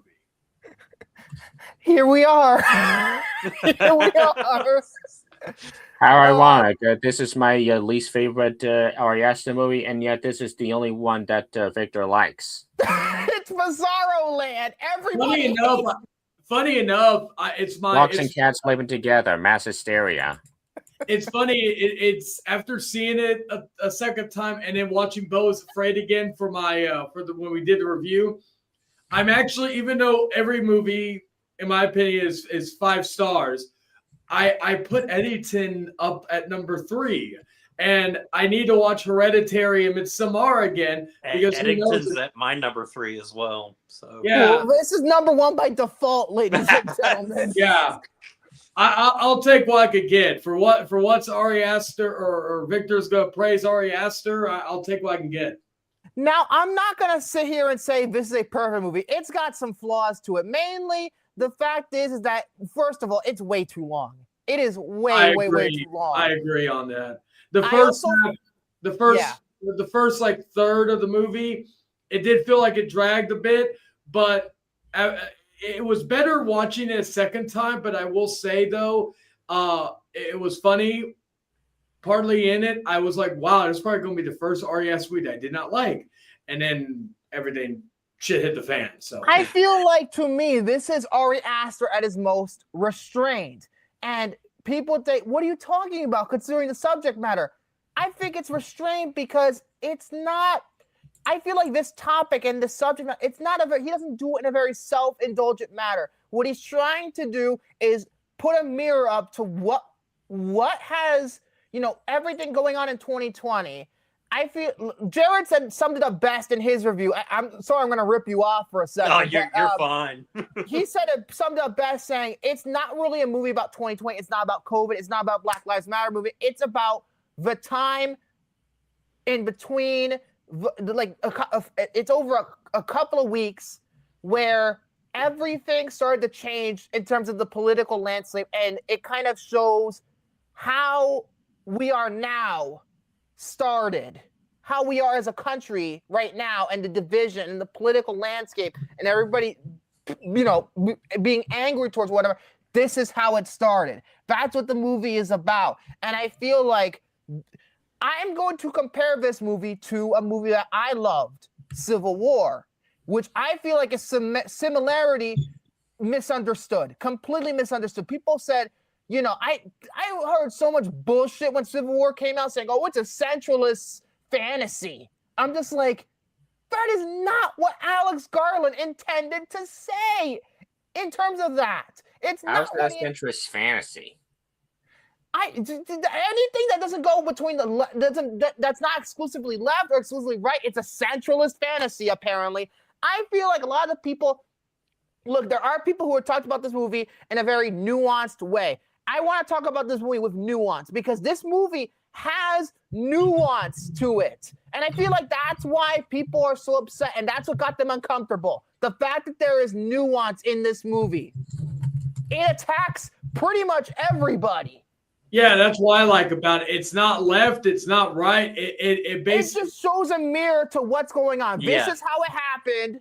This is how, and then, you know, it offers no easy answers as to how we can change that. It just shows where we're at in this country. And it's a very sad, but real thing.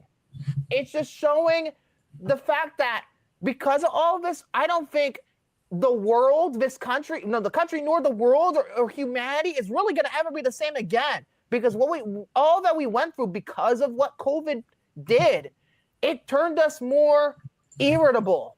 Social media plays a big part in this movie because most of the time people are irritable because of what they see on social media. Mm-hmm.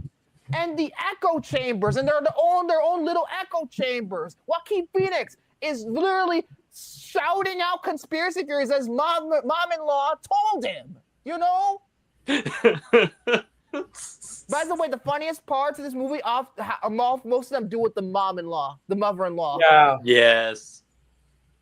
And, you know, it's Joaquin Phoenix's character. You're not supposed to sympathize with him. This movie is not right-leaning. You're not supposed, he's a bad person. The movie makes it explicitly clear. It's all about, you know, even though he's a terrible human being, and you know, you most of the time, I would, you know, in other circumstances, I would be pissed off by what this guy is doing. But you know what it is? I feel like because it's such a compelling study of this character, what these kinds of people are, you can't help but not look away from the screen. I wanted to see what happens next. I wanted to see what his ultimate downfall was going to be. And that's what makes it compelling. And the performance by Joaquin Phoenix is very good. It's very, very good. You know, it's just, I'm surprised that, you know, they even went as far as they did in terms of how it's structured. But I feel like there's a lot of things. Also, I like how, you know, even like the liberals in this movie, like the conservatives in this movie, they're awful human beings. But the liberals in this movie, like Pedro Pascal, most of the time as mayor, he doesn't do a goddamn thing. He gets other people do it, and all he cares about is a fucking AI building office. He's terrible too. He's a terrible human being. And then look at like his son, you know, all this other, he does what his dad tells him to do. He doesn't really feel like he's his own person. And then that one white guy whose name I can't remember, he only decided to be a left-leaning freedom fighter to impress a girl. That's like the most honest thing in that entire movie because it's so realistic. Yes, it is realistic. And to me, I feel like that part of the movie is kind of indirectly about the manosphere. Mm-hmm. Indirectly, but I think it is. But seriously, I'm kind of surprised that it turned out because I just wanted to see. I'm just like, holy shit. I was saying to myself because first of all, I was like, oh my God, I'm not hating myself by watching this. I'm not hating myself. I'm actually enjoying it. And then I was thinking to myself, oh my God, this actually happened. Like, it's so true to life. Mm-hmm. I feel like it's so true in terms of what it's trying to say. You know, again, it's like Civil War, Mr. Bart. It doesn't pick a side, although honestly, the movie is pretty much ripping a new one at everybody. Almost nobody in this movie is likable. I don't think, except for maybe the black cop, but up to a certain extent. Mhm.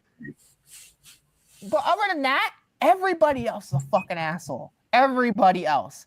The Joaquin Phoenix character, the Emma Stone character, who you already could tell what her character introduction. You know she's not well. She's not mentally well.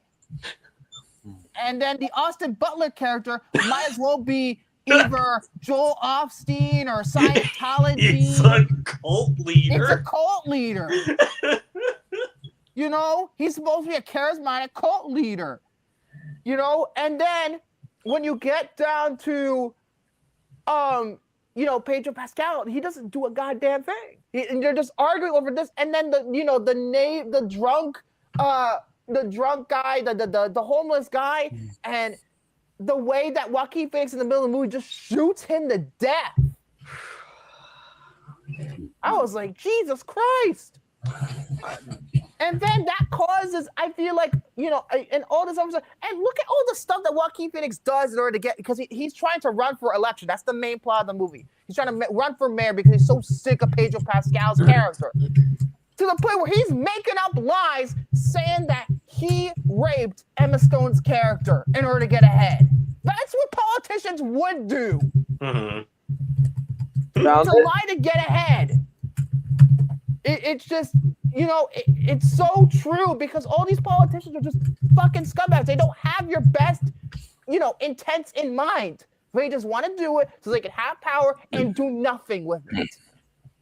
And then I also do feel, though, to be fair, that the movie tackles a lot, maybe way too much, because there's just so much there. I'm just like, okay, maybe it would have been a little bit more refined if you chose maybe 1 to 2 things to focus on, not like 500 things, because it is kind of 2020 in a bubble, which means it has there's a lot of talking points from the year 2020, but it's just like, it's a lot. So sometimes it is a little bit overload, but I do think, and also I think the cinematography is the best. He got a different DP this time. The DP of this movie shot 7, David Fincher 7, and the cinematography in this movie is beautiful. The landscapes, the Western aesthetic of the whole thing.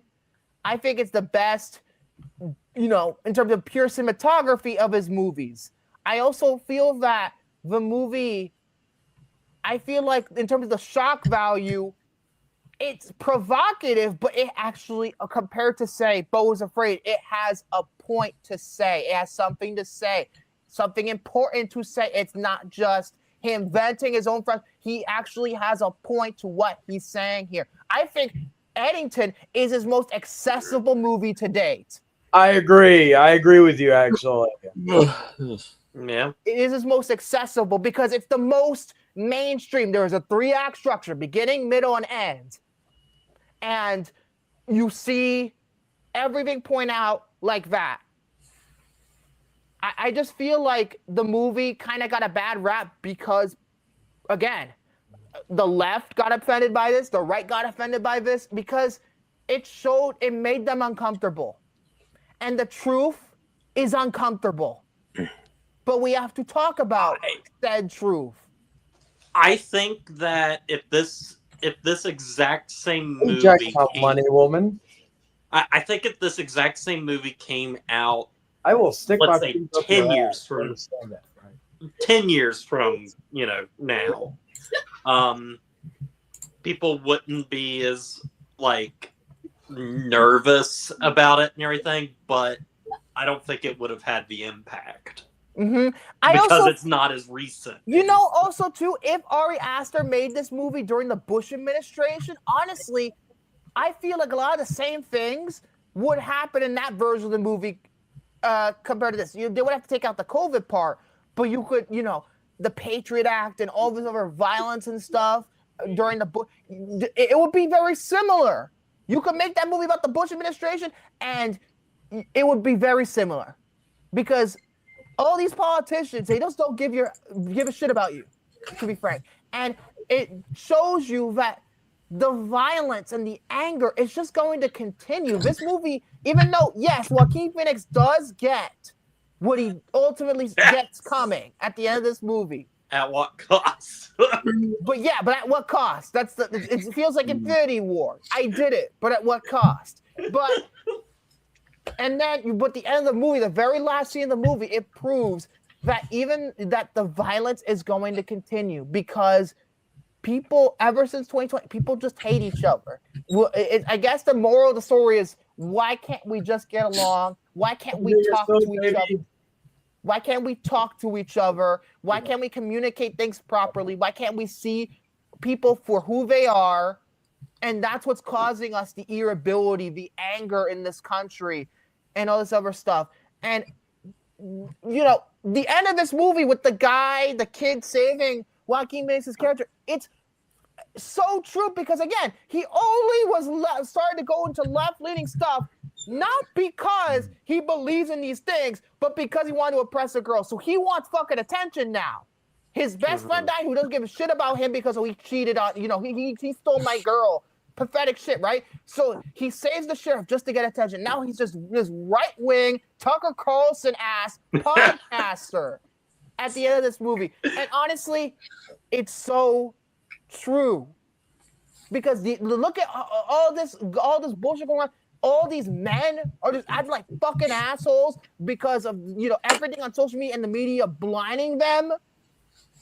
I don't know if any modern movie has used TikTok as perfectly as this movie did. Actually, I think also uses X as well. I mean, again, it was Twitter back then, but even Instagram. I'm surprised they even got approval to even use those brands and not like Clicksters from that movie Cyberbully or whatever. But it juggles too much. It's too long. It's for sure. And there's certain things that maybe could have been done a little bit better.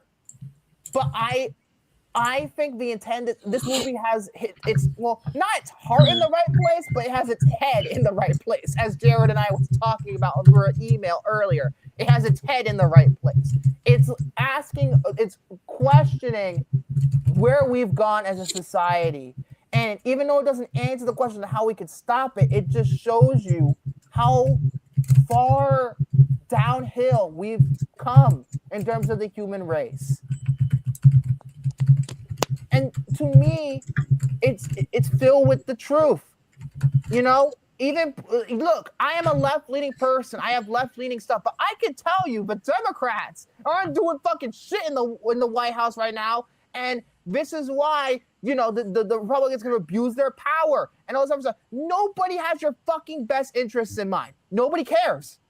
And I feel like that's what this movie is trying to say. Nobody fucking cares. They care about themselves. They care about their own fucking echo chamber. So the real moral of the story is get the fuck off social media, because that's my ultimate takeaway. Get off social media and maybe you'll have a better life communicating with these people. So that's why I'm going to give it a 4 out of 5. It's a very long-winded discussion, and I know I'm going to get my ass beat by Jose here, who's telling me that I'm number 1 in his shit list. He said that. Right here. You're on my number 1 shit list. Vic, you're just lucky that the twats beat Eddington on my worst list. So yeah, Shane and I actually agree on something, and Jared too, but we agree. I know. It's like hell froze over. Yeah, it's like hell froze over. Weird. It's a weird feeling. I don't know if I like it. It's like, look, it's the next Demon Ari in Aster movie, reverse. you have to hate it, Victor, to balance everything out. Wow. Yeah. So Well, yeah, no, I would be the only one here who hated Eddington. Oh yes, I love how they use that Katy Perry song in the fucking that party, but he's trying turning it up. Oh, and then yeah. Pascal's like. Oh man, it's honestly, this is the biggest surprise of the year so far. This is because I wasn't expecting to like it, but I kept an open mind, and I liked it.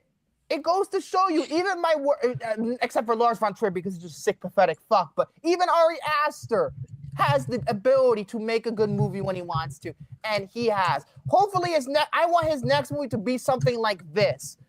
where you could be provocative as you want, but it has a purpose. And I feel like maybe he could talk about something else. I don't know what he might talk about, but I feel like maybe dramas should be the way he goes from now on. That's my view. Or maybe try an action movie, because the actiony bits at the end of this movie were actually pretty well done, all things considered, with the fucking terrorists and all this other stuff. And it's like, it's trying to make you, I feel like the movie's trying to manipulate you to sympathize with Joaquin Phoenix's character in some way, but it just doesn't do me. I was just like, I feel like this movie's targets at Cannes when it premiered, I feel like he knew exactly who was going to talk shit about this movie from right away because it didn't agree with their politics or whatever like that. It's just, you're proving his damn point. To me, you're proving his damn point. That we've fallen so far in society. Yes. I don't like talking about modern politics? No, I don't.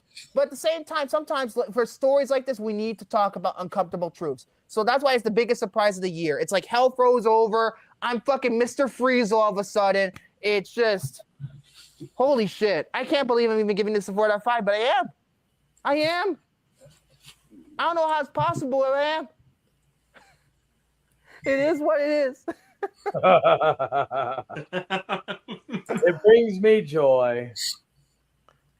But yeah, one last thing I want to talk about before I go ahead.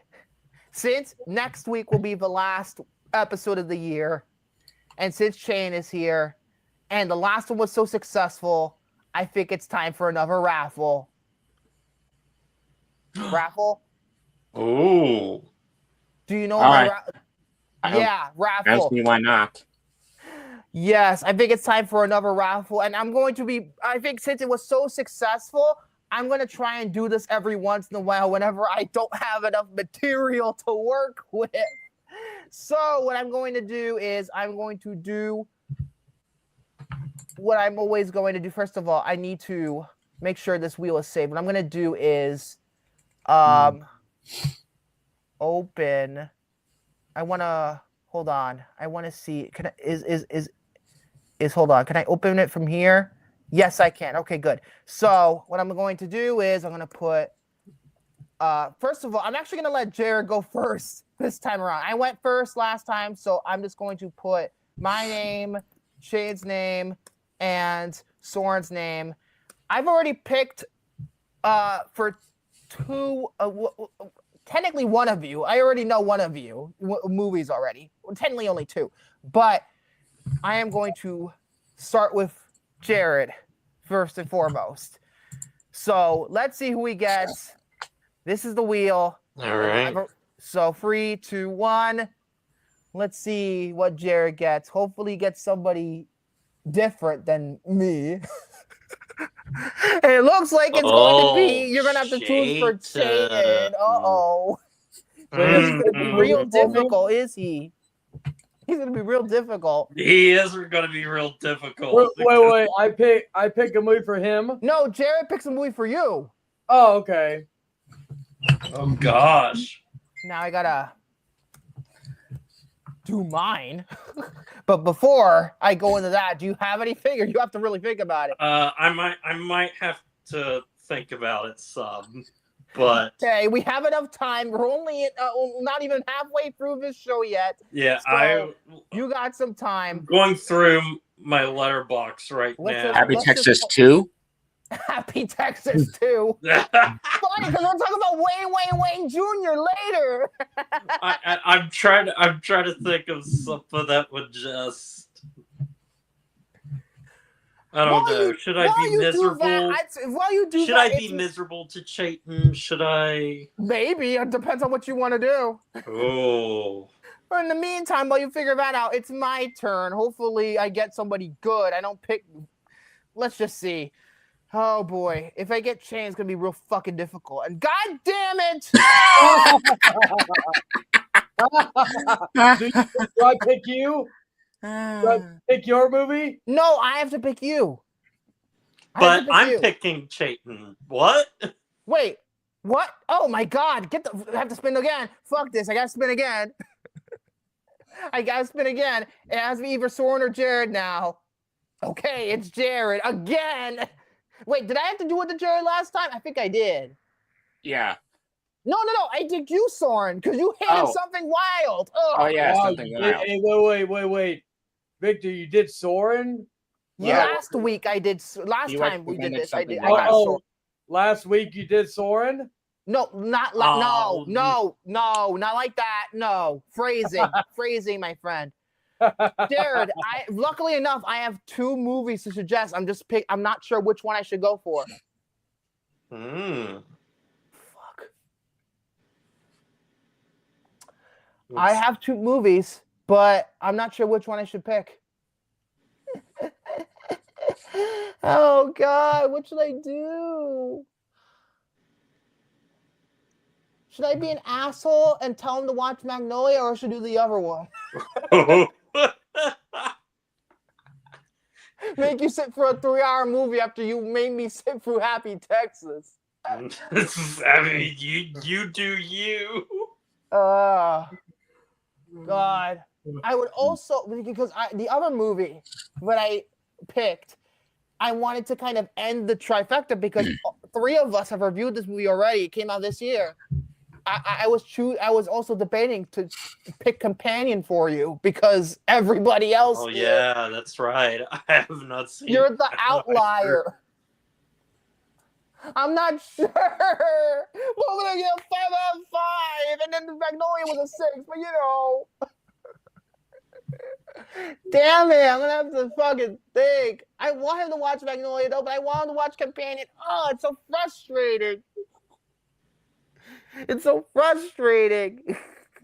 You know, I have to think about it. I have to think about what I'm gonna do here. So in the meantime, Chan, you're up. I have to put my fucking name now down. Oh wait, no, I didn't read the GQ. I gotta get Soren's name in here. And my name, Chan, is now your turn. Let's see who you get. Better not be fucking me. Word of God, fucking me. Ugh. Let it be Jared.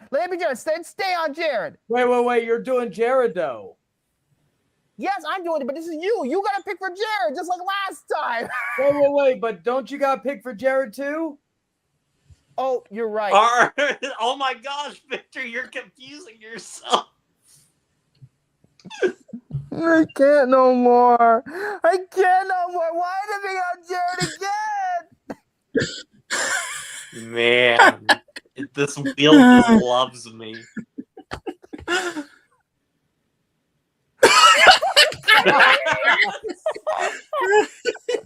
you fucking out of your mind? Come on, man. Oh, there we go. There we I'm go. also do it fucking 3 times. I swear to God, Chan, you have to pick for Soren now. Huh. Well, this would get him back for fucking Wicked for good. Let me go to my letterbox real quick. Does that mean by default Soren has to pick me by default? I think so. I just figured out what I want Satan to watch. Okay. Because in a way, it's in his wheelhouse. Okay. But I don't know if he has seen this movie. I have reviewed this movie though. What is it? Things. Things? What the fuck is Things? The Canadian movie Things. Oh, I've heard of it, but I've never seen it. So yes, I'm Is actually. that a spin-off of John Carpenter's The Thing? I wish. Is it about was the a Brent, it's a is it low about budget Ben Brent's Canadian movie family? that has a Is it about porn the star. hand thing from Adam's Family? Wait. Soren, have you seen Saint Maud?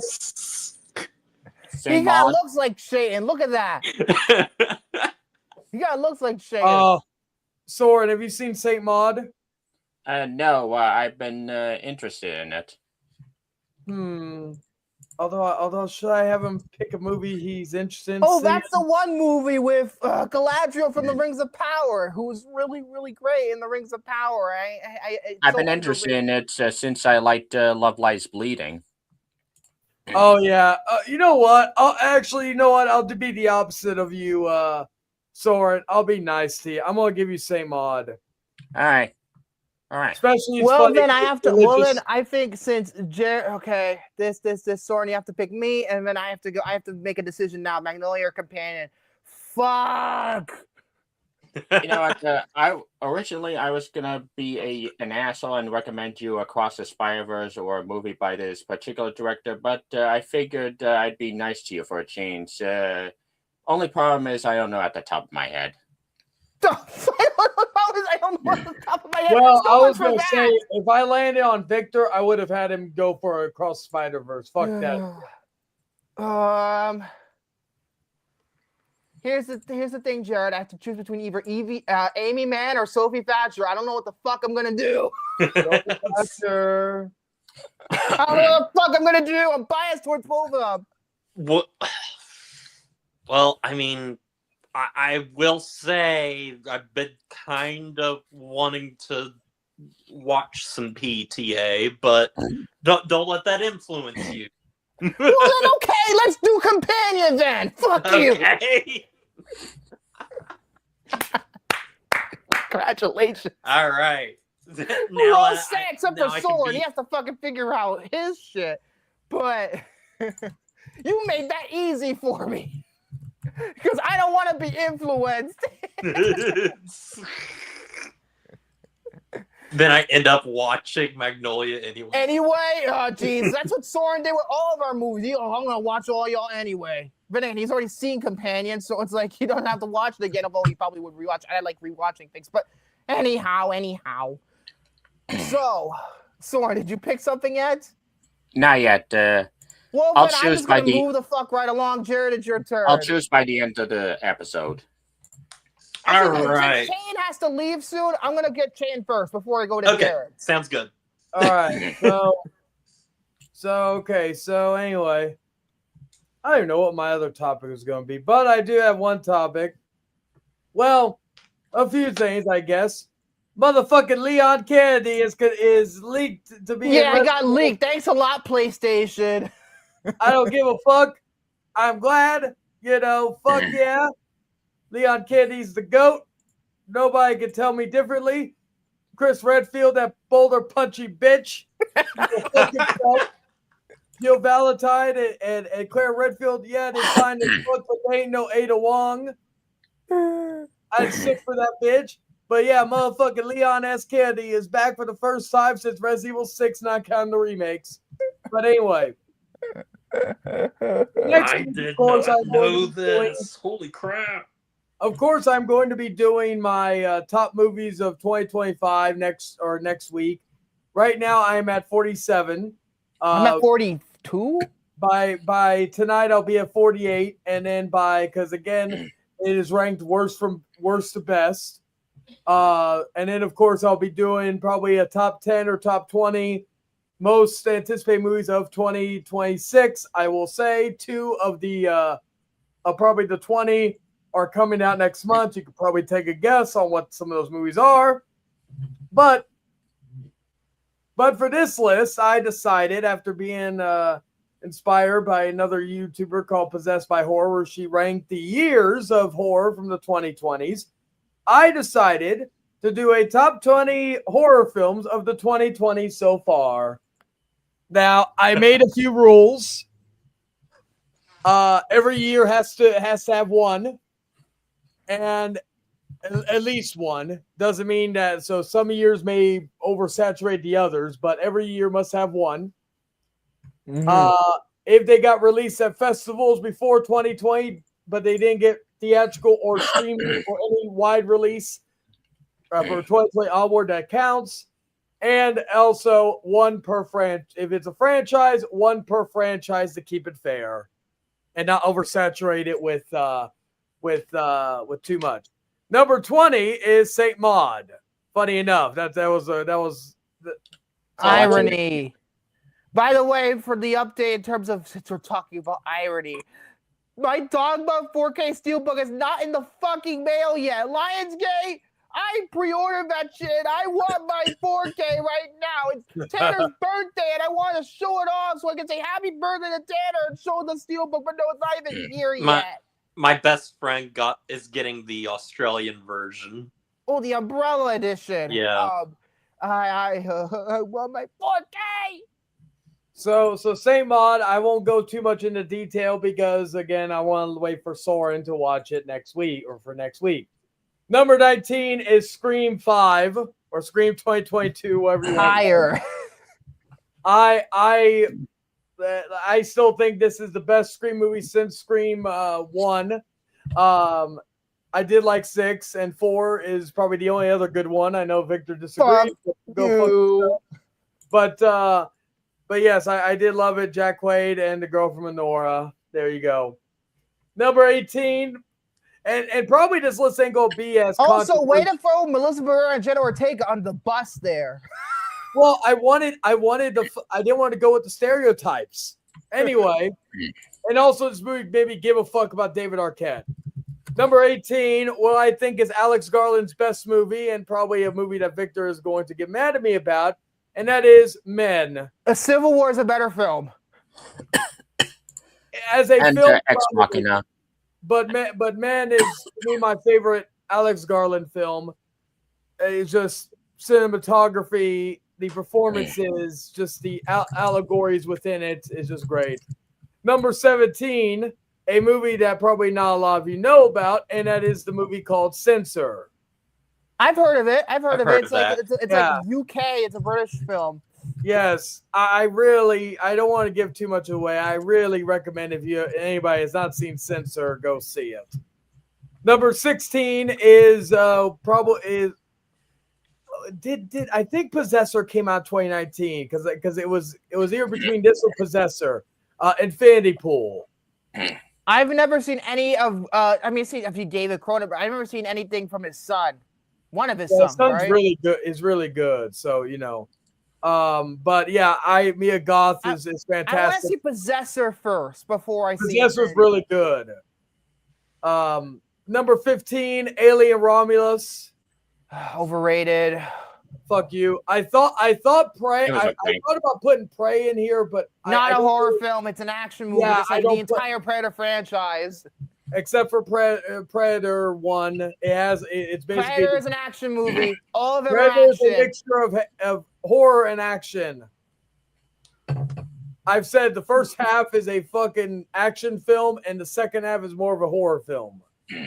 Anyway, number 14, what I think is Osgood Perkins' best film so far, Longlegs. By default, I heard Keeper was dog shit. I like The Monkey. The Monkey has stuck with me. I was but, talking about Keeper. I heard it was dog shit.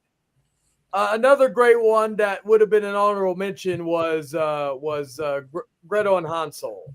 But anyway, number 13. This is only in here because of the fact that the other two came out in 2018 and 2019 respectively, and Eddington is not a horror film. Beau is Afraid because it has horror elements to it. Eddington might as well be a horror film. Look at what the I don't fuck count happened. as horror. Number 12, another underrated film, Fresh.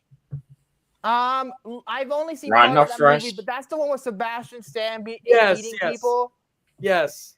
The reason why I think I was so debated about if I wanted to see it or not because Adam McKay was one of the producers, and that was right after Don't Look Up, and Don't Look Up fucking pissed me off. Number 11 is The Night House with Rebecca Hall.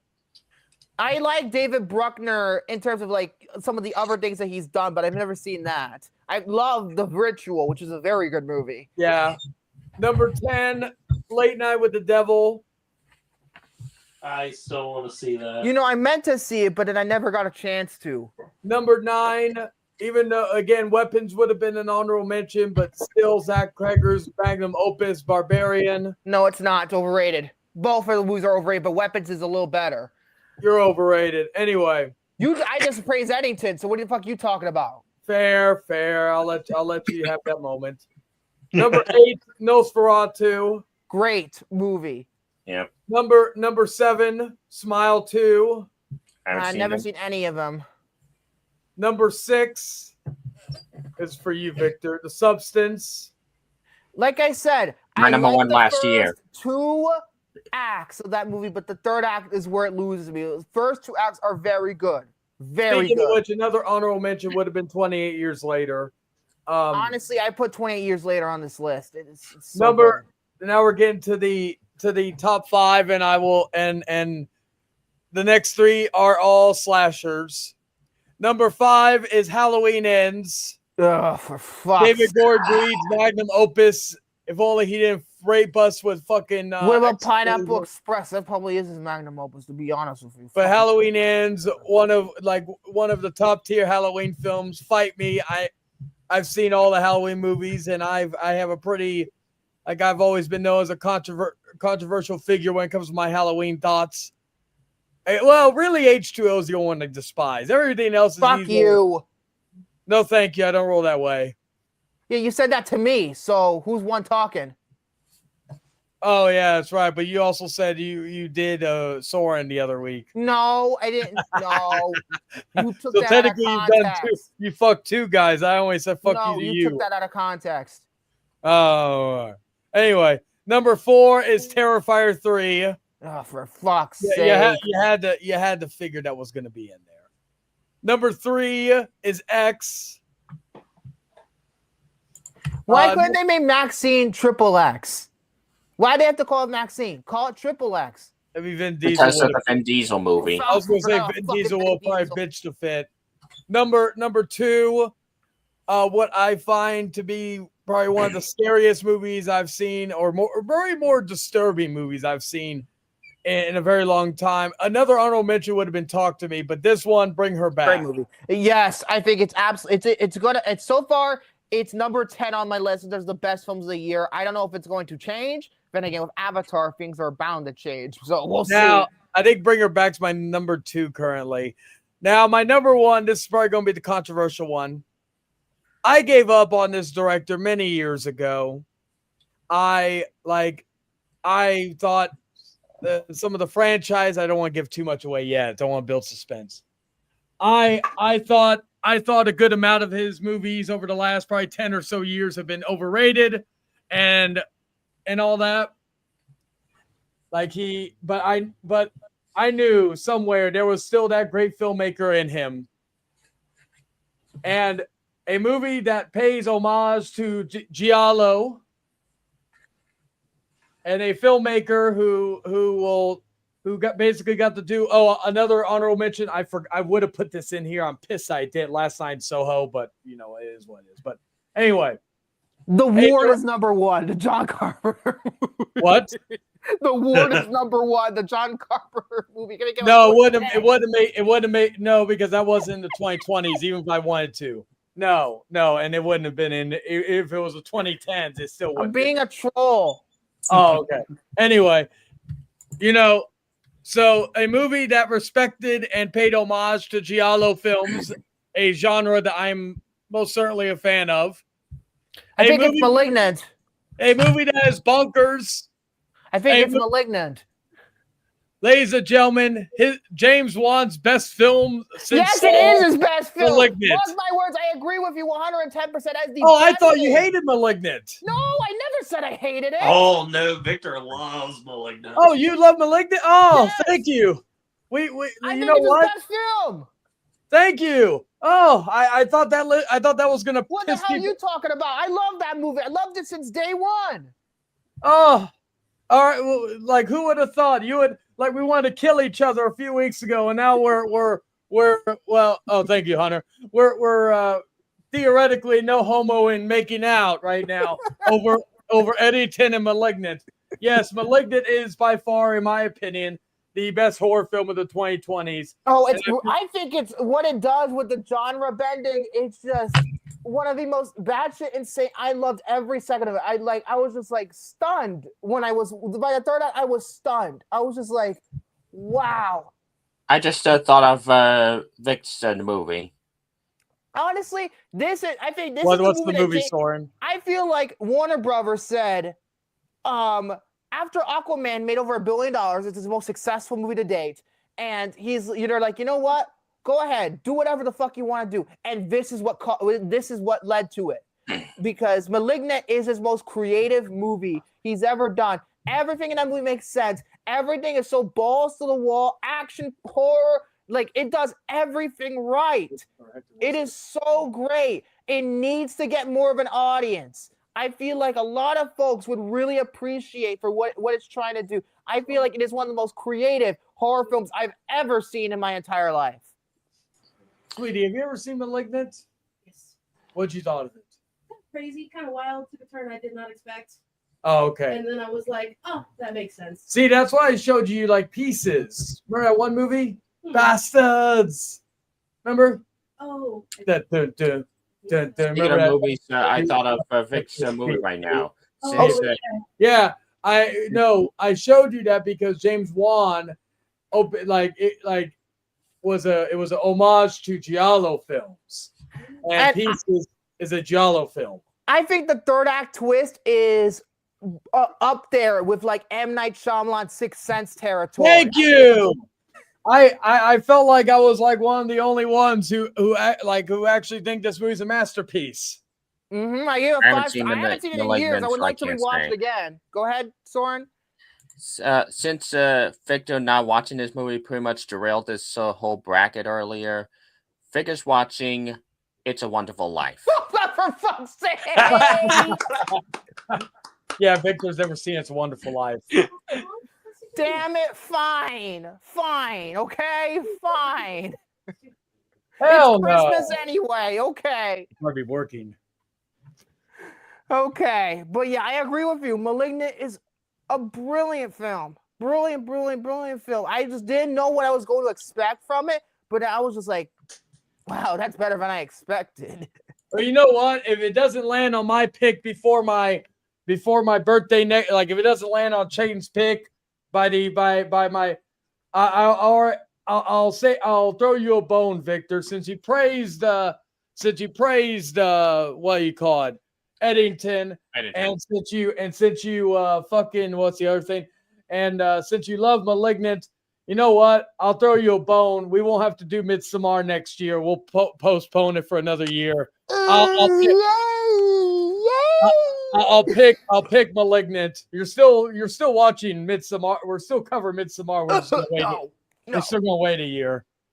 But I'll throw you a bone. If it doesn't land on, well, actually, even if it lands on my pick, I'll make my prediction early, my birthday pick early. A year from now, unless something comes up, we'll cover *Malignant*. Oh man, what happened? Why we 2 weeks ago we wanted to kill each other? What's happening?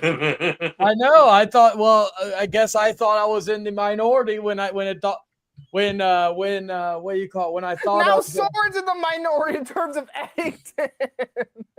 I know, right? That's fucking weird. Because Soren and I we're probably the only ones. Well, Jared, also you liked Beau is Afraid, right? I did like. I liked. I was more closer to, your thoughts than anyone else's when it comes. Oh yeah, to that is Beau true. Afraid. That is true. I don't have my cigarettes. Oh, so Jared, it's now your turn, I think. Yay! Okay, because I'm looking at the time here and stuff. So Take your time. It's fine. We got time. okay. All right. Yeah, all right. and when it gets closer to time, I'll just give my quick thoughts on Joyride before I get going. So go ahead. So I will do some reviews and stuff of some things I've seen recently. I'm going to do 2 reviews on some movies and then a season review of Stranger Things. Oh, Obviously. great. You're funny because I already finished the second season and might as well talk about the second season with you. I will say this. Unless it's Dexter, but you said you were going to take a break from fucking Dexter. I will say this with Stranger Things. Because I don't want to wait.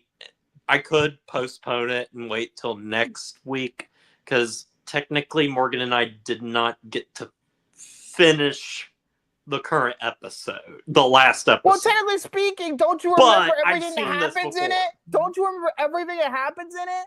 Pretty much. Well, then we could just do it now and get it over with. Yeah. It's not But- like you didn't watch it for the first time if it was. Yeah, exactly. I mean, I already know my thoughts on it, and I love the finale. But first, I'm going to do these these movie reviews first. So, first movie on my list of things to review. I finally sat down in a theater to watch Zootopia 2. Oh boy. So now I have completely finished something that I have already done before in the past and everything, but I am up to date with all of the Disney animated canon. And, you know, we reviewed Zootopia 1 on the channel here and everything. And, you know, I think we all kind of felt the same way. Yes, we all like, felt the third same act way. is We all loved it kind- until until the third act fucking twist villain. So, you know, going into this movie and stuff, and I'm hearing really good things about it. I loved this movie more than the first one. I'm surprised. Almost neck and neck for me. I thought the humor was even more on point. This movie is freaking hilarious from beginning to end. I was dying laughing. One joke in particular brings back the sloth Oh boy. from the first movie, and it turns out that in the movie, Nick is like, oh yeah, I know a guy that can get us to this place, you know, like super, super fast. And of course, it's the freaking sloth who is a speed demon. And I didn't think about this, but then Morgan revealed it to me that, yeah, I guess he would be really fast because his foot probably takes forever to get off of the gas pedal. So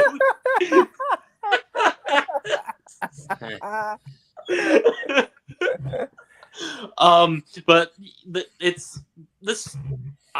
It kind of reminded me a lot of The Incredibles 2, where like that movie takes place like directly after the events of the first movie. Basically 2 weeks have passed since And the for first us, it's movie. been 10 years. Yes. And so Nick and Judy are on another case and stuff, dealing with this mysterious snake, because you learn that through a lot of different reasons why that reptiles are not in Zootopia. Like they've kind of been exiled in a way and stuff, and so they are like outside of Zootopia. And I think the movie does a really good job yet again dealing with things like prejudice, racial issues, xenophobia, especially. And great! So is Parker Selfridge in this movie now? No, not exactly. Oh, monkey. I really liked a lot of the new cast members in this. Ki Hui Kwan is in. I can't pronounce his name very well. We know who he is. We know he's Short Round. Short Round is in this movie as the snake, and this named Gary, and he's so freaking lovable. This is just such a sweet character that I just kind of fell in love with. And they challenge more of Judy and Nick's relationship. And it's just such a fun time. Also, there is this new character in the movie. It's a beaver. But the character's name is Nibbles Maple Stick. Just the real MVP of this movie. Also, Andy Samberg has a role too, which I was completely surprised by. Like, we were watching the credits for this movie, and just he appeared on screen and stuff. I like how with this movie you kind of go outside of Zootopia a little bit more and stuff, and you get to see a little bit of the wider world. And that stuff is just really fun. And I think that this movie, without giving anything away, there are some similarities with the third act of this movie to the first one, but I think it helps.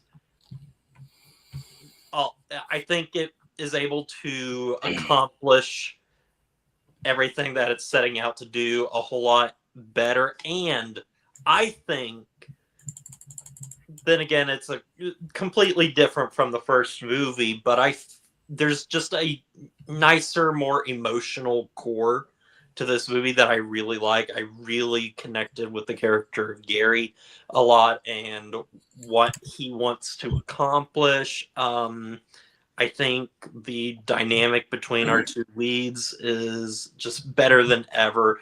I just genuinely love this movie. It's obviously it's not as fresh as the first movie because the first movie obviously did everything first and everything, but I think it's it more adds refined. to It's more what was refined. already great, and it's one that I ultimately end up liking just a little hair more than the first one. I give it an 8 out of 10. I really, really loved it. Now, my next review is a movie that I already mentioned earlier on this podcast, and that is I went to see the 4.5-hour cut of Kill Bill. Kill Bill, the whole bloody affair. Which Guest starring Paul Dano. yes.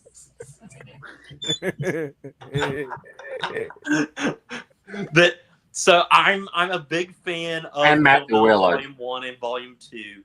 And so this is something that I've been And Owen Wilson. really interested in watching. And also a little bit nervous because, well, it is 4.5 hours long. But I went into this like really, really excited, and I came away just thinking that, yeah, I am so glad that this is put together as one singular viewing experience. At the same Because time, there's only going to be fucking pacing issues halfway through because Volume 2 is fucking slow. Well, here's the thing that I was noticing, because they do have to change some things for this to work and everything. And you might think that so you're just watching both movies back to back, basically. And it's like, it doesn't feel that way. When you are watching them like this, they feel like one complete story. One is obviously a bit more action-y and everything, but I honestly think that the second movie also has a good amount of action in it too and everything, more than people give it a little bit of credit for. But so stuff that this cut does, it kind of cuts out the cliffhanger, the sort of cliffhanger ending. So it just kind of keeps going. Volume 1 has, and then it's separated by an intermission. Oh, great! There's great. So then the next part of the movie completely strips out the recap that is at the beginning of Volume 2. So sadly, you don't get the whole like car drive thing and Uma Thurman, saying the iconic line, "I'm going to kill Bill." And then Volume 2 comes on the screen. So you don't get that. But because of this, I think Volume 2 is much better paced because it gets you right into the story from the start. You don't have all of that No stuff to, like, catch baggage. you up to speed. Yeah, no baggage. So you can go straight into it. And I think it helps the pacing of Volume 2. And I think it would help, like, for people that, you know, feel maybe a little disappointed with Volume 2, especially in terms of its pacing and stuff. But this is Quentin Tarantino. Oh, here's my biggest problem with Volume 2 in of its own. The problem is Volume 1 ended on such a high note that and Volume 2 ended good, but not nearly as good as Volume 1. I mean, that's like ending Avengers: Infinity War with that portal sequence, and then Endgame ending with the original Avengers fighting Thanos, and then just cut straight to Tony snapping his fingers. Well, the thing is, I think ultimately what I think people look at Kill Bill as just this action movie. But when it was conceived with Uma Thurman and Quentin Tarantino, when they created the character of the bride together, Uma Thurman was dealing with, you know, being a mother. And Stranger Things season 3. that was so central to that character. So that I think that the second half recontextualizes a lot of that first half. That first half is so angry and violent, and it is fun. But I think that second half kind of hones in what the story is ultimately about, and it's about the bride becoming a mother.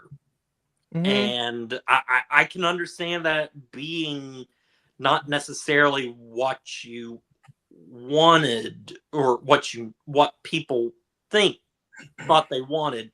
And I think too, a lot of it comes down to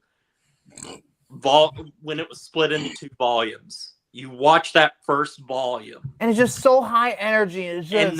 and then you have to wait an entire year. Actually, more like 6 months. Yeah, I think it's more like 6 months. But you have to wait a long time, and then it is not what you expected at all. And I think that having these two together now, it makes sense. I think it fits together better. I think you can understand the decisions being made a whole lot better, and the pacing.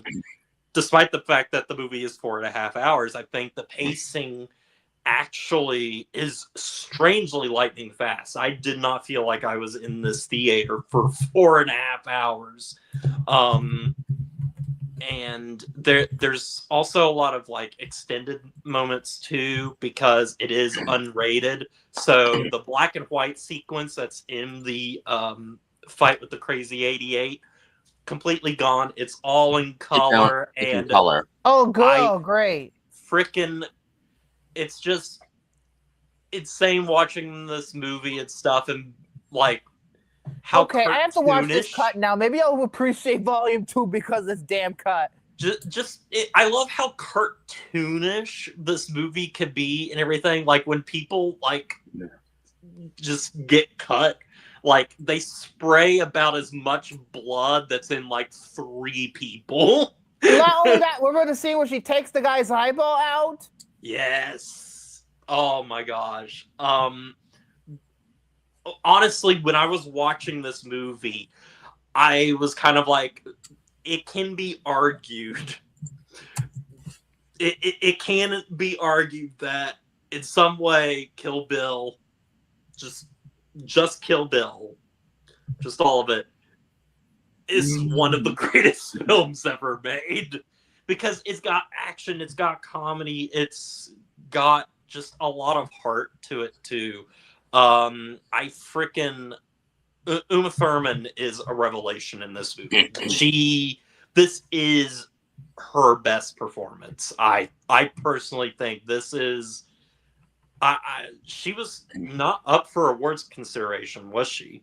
I don't think for either parts. I don't think, but her performance is so touching, and she goes through so many different emotions. I freaking love her in this, and David Carradine is He's just magnificent. wonderful That. as well. Like this, like I wish that David Carradine got more recognition than he did, because he's well liked and everything, and people liked him and stuff, but like he wasn't like a huge, Hollywood star and everything. He was in a lot of, B kind of pictures and stuff. But this just shows that he was like from the same ilk of, just great young, or just from the time period he grew up in, especially like the 60s and 70s.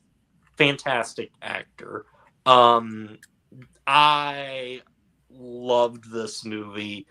I've always loved Volume 1 and Volume 2, but I think this is the definitive way to see this movie, to view this movie. I hope this gets a 4K. Then again, they're about to split that shit into 2 discs, so might as well just be Volume 1 and Volume 2. I think the biggest way they can do this is digital copy and, put it all in one thing. But, cutting some of that stuff down and everything, I think helps it a lot too. I love this movie. This was a 10 out of 10 movie for me. This is one of the best movies I have ever seen. Just everything about this and the experience in the theater, seeing it with a pretty crowded theater. I was really shocked at that, because like we were almost afraid that we weren't going to get seats for the movie. It was that crowded in the theater. Wow. But no, like this is just a wonderful experience. It was worth seeing it in the theater. Wow. That's crazy. So now I go to my Stranger Things 2 review, or Stranger Things Season 2. Season 2, but it says 2 in the fucking intro. I was like, oh, now it's a movie now? That's what I first saw it on the screen. Like, oh, now it's a movie now? Stranger Things 2, can't wait to see it. So, yeah, I love the first season of Stranger quick Things. Recap in terms of what I think. Season 1, I think is very, very, very good. I think it's very, very, very well good. And then I will say, in terms of like certain things, I feel like it is a very satisfying season of television. Although the finale kind of goes a little, I like how it ended, but at the same time, it's just like, oh, I thought it was gonna be bigger. Mm-hmm. So Season 2, interestingly enough, in some circles, it seems, a lot of times people are like, either the second season is the worst season of the show, or the third season is. I'm one of those people that think the third season is the weakest season. So far, out of the 2 I've seen, I think Season 2 is worse than the first one. What'd you say, Victor? I think Season 2 is so far. I haven't started up Season 3 yet, so I can't comment, but I do say Season 2 is weaker than the first season. And I feel like the reason why is because it kind of drags itself out for a while. But at the end, I just like, oh, I don't care anymore. It starts out so strong, though. I think I actually like this season the most. Oh, actually. Jesus. I think it serves as a very natural continuation of where season 1 ended us. I really love a lot of what I love in this season is the characters that it gives us that are just so iconic at this point. Giving us the character of Max. Max is the best character this entire season, other than Hopper, because Hopper is my favorite character of both seasons. But yes. Max is right there, right next to him. Billy, played by Prick. Dacre Montgomery, and he is Hey, that's fantastic. Jason from the Power Rangers movie from 2017 that I love. He's so it's so weird just seeing him in both of these roles and everything, just In the playing same very year, different too. people. Same year too. I really like some of the team ups and stuff with Steve Harrington and Dustin, that's really Dustin, nice friendship there. that dynamic is one of my favorites, and it's why I love this season so much. Yes, I There's agree with also- you. I think the character work is better than in the first season, but the plot itself is weaker. And I love, again, another addition that I really love is the character of Bob. I could played by take or Sean leave Bob. Astin. Sorry. I Sean really, Astin is really good. like He's Bob. good as Bob. However, I will say this, like, if I can critique my favorite season of Stranger Things, Bob sadly serves the purpose of To die. just to die to get so that we can push Hopper and Which I think is going to happen. It's just a matter of when. and that is the one detriment that I have to that. I'm just like, why Um, can't Hopper and what's her face get together? Also, one of the strongest things this season is the dynamic between Hopper and Elle. Yes, I agree. I love, especially with, us knowing Hopper's backstory from, the end of season 1 and stuff with his daughter, having him kind of be this father figure to Elle, and, It's Elle is sweet. a brat, It's sweet. and, No Hopper... no TV at all. I got so like heartbroken and stuff, in the moment where like he's apologizing to her, but obviously she's not at There. the house anymore and everything. She's off on her side quest. And this is a thing that I want to talk about because there has been a lot of hate towards episode 7, The Lost Sister. Why? I think it's the best episode of the whole season. I'm gonna be frank. So, if you look on IMDb, Victor, that episode has a 6.0. Oh my god, what happened? I appreciate it for what they did. So a lot of people look at that episode and are like, I thought I was watching a different show for a second. These are the people that it's simply due to the fact that it's a bottle. It's a bottle. Ultimate. It's just kind of like the ultimate like cheesy 80s episode with like. I also think it's a bottle, but it's a more expensive bottle episode. And here's the thing too. I think maybe because of where it comes in the season. Oh yeah, it kind of comes out of things nowhere. are starting to ramp up. Like the plot is, basically we are heading towards the third act of the season, and then episode 7 starts the third act. And then, the Yes. hand at the beginning, end of episode 6, the hand, the fucking demon monster thing, the ultimate bad guy, bam, cuts the black. And so Will's then face, it's you like, see oh, this? you're ready for the next episode. And then what happens, you kind of dial back down and everything. And you're like, well, here's what Elle was doing and everything. And so I can see in some ways, because, again, I told Morgan this, that I'm like, I bet you anything that people look at this episode and kind of like with the Mandalorian or something and are like, filler, Well, Mandalorian was more filler than this. I But- feel like it actually this episode served a purpose. It does serve a purpose because Elle has this entire like she has her own subplot through this show, trying to figure out who she is in the grander scheme of things, learning more about herself. And so this is the that episode is the culmination of that story. Mm-hmm. And so it's completely necessary. And I think for some people,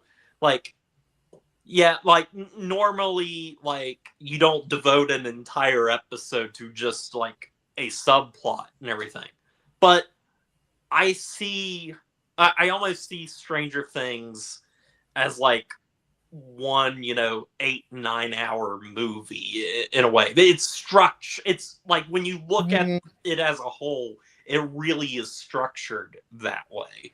Hey, it could have been a hell of a lot worse. Fucking 11 could have been walking around in a weed factory just like John Locke. I mean, come on. Exactly. But I have a blast with this season and everything. Again, it continues just surprising me with how great these characters all are. The new additions that we have, they feel very integrated into the world, because sometimes I think that with TV shows, especially in the second season, They just introduced way too many. They introduce some characters. You're just like, who are these assholes? It's you don't care about them as much and everything, but it gets you to care about Max. I wouldn't say necessarily care about Billy and everything, but Billy's an interesting character, especially with that scene with his dad being a fucking bully to him. Probably the best. And you kind of see where there's one part though that should have been cut. Whatever the fuck he was doing with Mike's mom, fuck that shit. Cut that out. Well, just you wait till season 3. Great, I'm gonna shoot myself. I know where this is going. But he's a kid, by the way. He's not even of legal age, I don't think. Yeah, I don't know. But jeez. But I love Max. I love him so much. I think too that this season has such a satisfying ending overall with the dance at the very end. It just feels... I will say though, why the fuck did you choose Every Breath You Take? Do you know what that fucking song's about? Exactly. Do you know what that... I was talking to my sister like, oh, it could be interpreted different ways. No, it's about a fucking stalker. That's what I said. It's about a fucking stalker. Sting and Eddie Summers and Stuart Copeland, they intended to be about a stalker, damn it. It's not a love song. Fuck.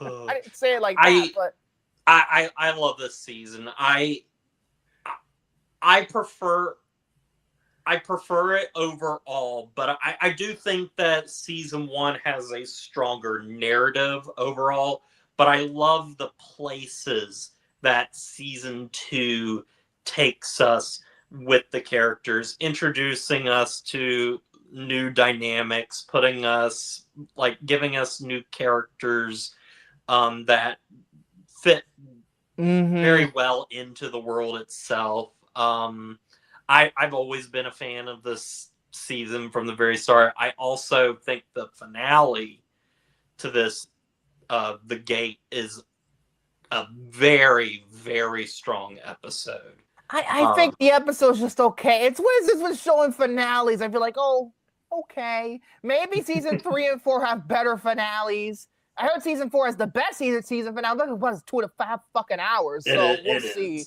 Honestly, that's I'll see when I rewatch it and everything. But I think my biggest problem with the season 4 finale was just that I think that it didn't have to be 2 hours and 18 minutes. 2 hours 20. Oh God, but yeah. But yeah, I also another thing I want to mention before I completely forget, in terms of the dimension, why do we have to pick the misunderstanding cliche in the middle of the season when Mike and Max are talking to each other, and then 11 comes in, that, like, she sees him for the door, like, yo, no. Oh yeah. It goes nowhere. Morgan groaned at that. It goes nowhere. Nowhere. It's like, no, it's not what you think it is. It's some stupid love triangle, lovey-dovey bullshit. I'm just like, no. It's like the supposed love triangle in season 1 of Lost. Sawyer's an asshole. Kate doesn't like him. Also, I just want to say, I'm giving this a 9 out of 10, the same that I gave to season 1. But I will say, Andrew Stanton directed 2 episodes of this. Yes, he did. Yes, he did. And they are 2 of my favorite ones. I will also say he did a very good job. I also will say the best episodes of the season, I think, might have been Sean Levy. No. The 7th one was not Sean Levy. Excuse me, because that's my best episode of the season. Yeah, go ahead, Stranger Things fans. I'm your pariah now, but because I love 8. 8 is such an interesting character to me because without the episode, what the hell is the cold open of the premiere about? What is that about? Mm-hmm. It's just pointless. What the hell is that? And then another thing that I really did, I like the little, even though Steve is still a little bit of a loser, I like the growth he has with Dustin. Yeah. And then the scene where Nancy's so drunk and he just says, "You're bullshit." You're bullshit. Over and over. Bullshit. But yeah, I hope that Stranger Things season 3 or whatever is better than the Finnegan. It's a debate, I guess, which one I prefer. Maybe I'll prefer 3. It depends. Then again, I gotta get through the X-Files first. I gotta see the end of Scully's abduction arc. I gotta see that through. But yeah, I like this season. I'll give it an 8. And I'll give the first season an 8 too. I think I'm not gonna go 9 out of 10 or anything like that. Oh, Mike's a real asshole in the season. He's just an utter prick. He really is. Honestly, He's up. Because like Lucas was, kind of in the first season and everything. They had that misunderstanding stuff, blah blah blah. But like, I think Mike is honestly my least favorite of the group. Oh, geez. Even going forward. I'll tell you, shut the fuck up. So now we got that out of the way. Before we get into Joyride, we have to cue Ralph Wiggum again because of the fucking Fox movie. And we got to cue fucking Ralph Wiggum again. So let's get it over with.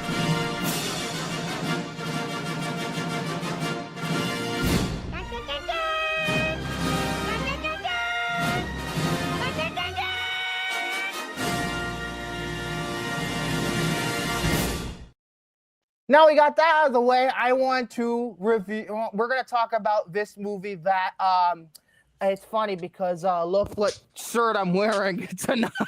Oh my gosh. Oh, how fitting, because this is the first production of a certain production company that a certain guy helps his production company even before Alias went on the air. I think this premiered right as Alias went on the air.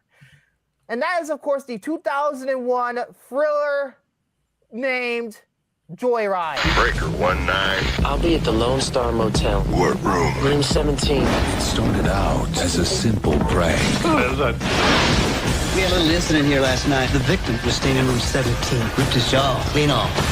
But now the joke You really ought to get that fixed. Get what fixed? is on them. Your tail light. Go! Joyride. Rated R. October 5th. Oh, looks like Wayne Jr. is getting what he fucking deserves. Before you go into the thing, because I will have to get going, but I am going to give my quick thoughts on the movie. I really enjoyed it. I like the what's his name again? The Paul trucker. Walker. Paul Walker?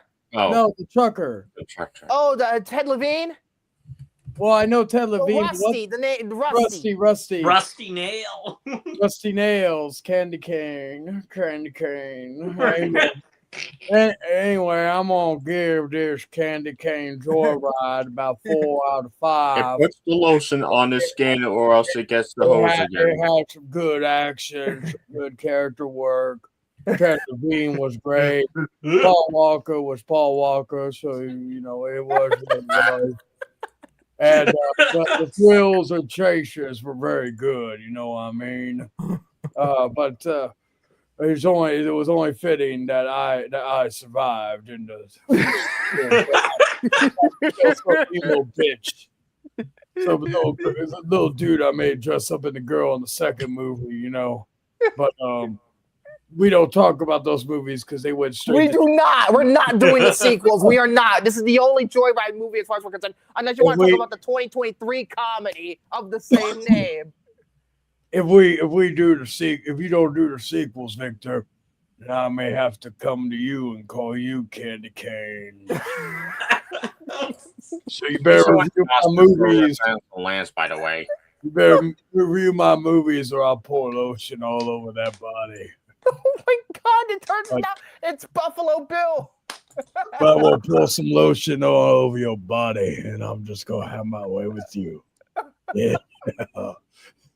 Yeah. Anyway, this is Rusty Nails signing off. Enjoy the rest of the show. See you all next week. Oh, Victor, rub lotion all over your body. Just get ready. I gave Eddington a 4 out of 5.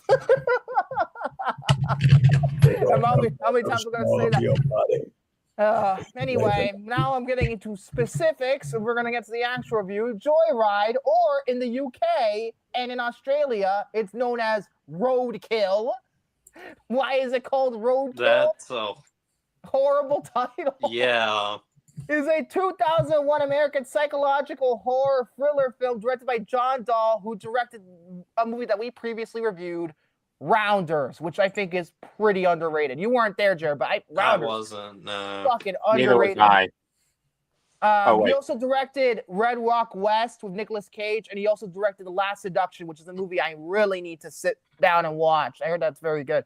Written by Clay Tarver and one J.J. Abrams.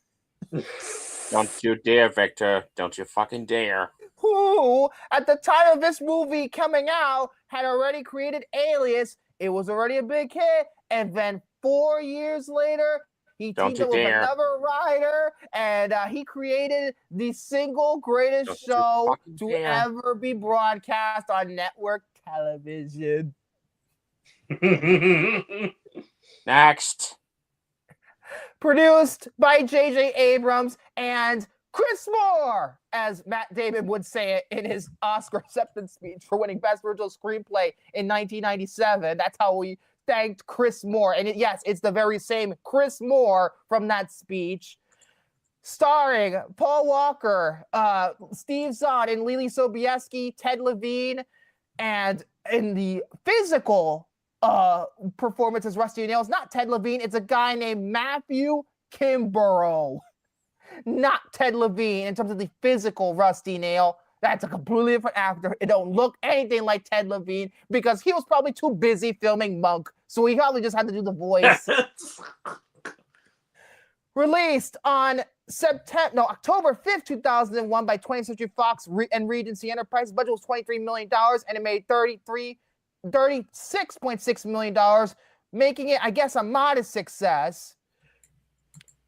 3 young people on a road trip from Colorado to New Jersey talk to a trucker on their CB radio and must escape when he turns out to be a psychotic killer. 74% on Rotten Tomatoes, 6.6 on IMDb, 75 on Metacritic, 3.2 on Letterboxd, B+ on Cinema Score, excuse me.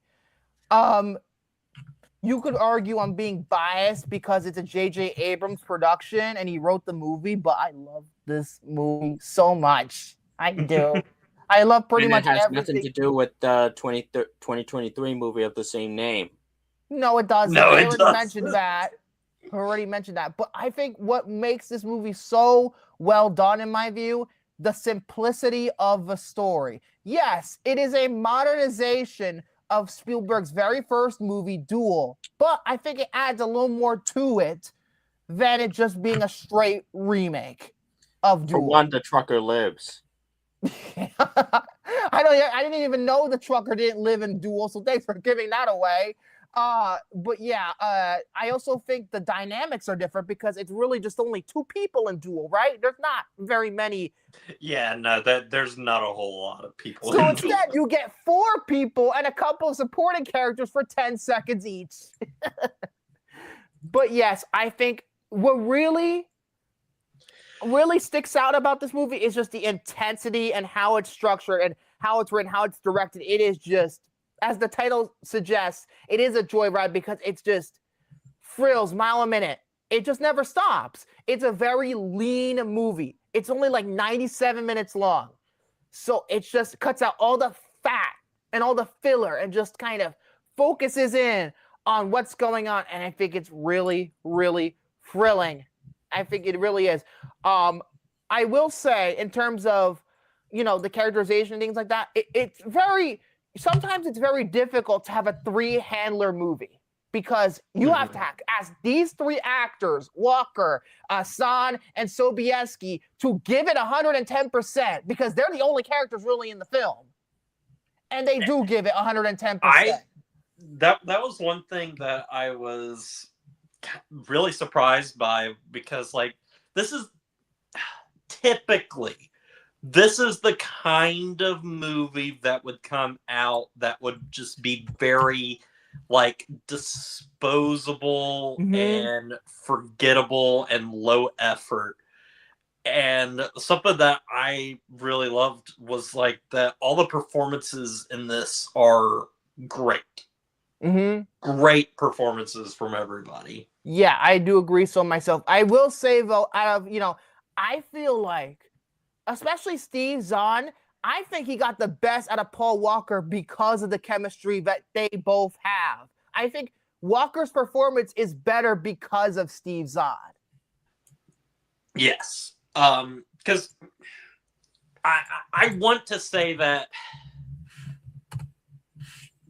the stuff that I have seen Paul Walker in, I like Paul Walker, but, like, he can be kind of flat. But get him in the room with somebody that he has a lot of camaraderie with and everything, and he loosens up. He opens up. That's what I think. He loosens up. Because most of the time, Sobieski does not really come into the movie until nearly an hour in. So really, which I was shocked by. Like, I was kind of like, where is she? She's third build, so it's like in a build above the title. Where is she? And then she finally comes in. Although you see a couple of scenes of her throughout, but before then, she doesn't have a major role until about roughly the 50-minute mark. But so the first 50 minutes is just about these two brothers. Steve Zahn just got busted out of prison, so that's why I think it's a sequel to Happy Texas, because it might as well be Wayne Jr. Except he's less stupid this time. But yeah, I just like that brotherhood friendship that they have. I think it's really sweet, and I think they really, they're a lot of fun together. And the fact is that I think the first 20 minutes of it, it's kind of like a road trip comedy movie. You don't really, it's like Disturbia. Remember how Disturbia started out as a comedy kind of comedy, and then it slowly turned into a thriller? It's like that. So I just really like, because those two really make the movie for me, because without their chemistry, the movie would just fall flat. It would just, and then their dynamic and their development, it would just fall flat if they didn't have any of that. And it's just a lot of fun seeing them prank Ted Levine on the CB radio, and you think, oh, this is some harmless prank, it's okay. And then their worst nightmare just keeps happening as a result of their actions. And it's one of these classic horror premises where the moral of the story is, don't joke around with people or else you're gonna die. It's one of those things that is really kind of scary and everything. Just the idea of screwing with somebody like this and everything, and it's like you don't know who these who is on the other side and everything. And it's like prank calling somebody and everything. It's like you don't know them. You don't know what they're capable of. Mm-hmm. Yes. I will also say too that I feel like the movie kind of ramps up. There's a couple of scenes that are just really crazy, especially the first chase scene is one of the best scenes in the entire movie. I think it is just straight up when the truck goes after them and you just see it and it's just mile a minute. I'm just like, holy shit. Like that is one of the greatest car chases, most underrated car chases I've seen in a movie. It's so well done. John Dahl is a very good director. I think he's very, very, very underrated, underappreciated, because Rounders and this are his most successful movies, especially Rounders was more successful than this. But because this movie came out, had the misfortune to open 3 weeks after 9/11. So that's probably why it didn't do as well as expected because of 9/11. And it's not the only Lily Sobieski movie to bomb because of 9/11, because The Glass House came out the week of 9/11 and completely tanked. So, yeah, by the way, speaking of towards her, since I talked about Walker and Son already, like I said in my Deep Impact review, she deserved a hell of a lot better in terms of a career. I think she's underrated. Yeah, the character in Deep Impact has to marry Elijah Wood, and it's fucking creepy and unnecessary. But I feel like she has more to do in this plot than in Deep Impact, because Deep Impact is juggling so much at once. Although I will say, in terms of one of my only few issues with the movie, this movie has a love triangle that doesn't go anywhere. No fucking where whatsoever. And from what I was looking up, some of that was due to a lot of the multiple alternate endings that they had created for this movie. Yeah, and apparently all of them are on the DVD. I have the DVD. I think all of them, they have like 4 different endings on the DVD along with the theatrical ending. You can watch all of them, but you just have to navigate through it. So I guess the lead scenes are on the DVD. I'm going to have to check it out when I rewatch it. Because there's a couple of different endings. And the ending that they use is the only one where Rusty survives. He dies in every other ending that they filmed it for it, and every other ending that's on the DVD. So I guess there's some 3 different cuts you can watch as a result and have a different experience every time. So that's great. They released the Dahl cut.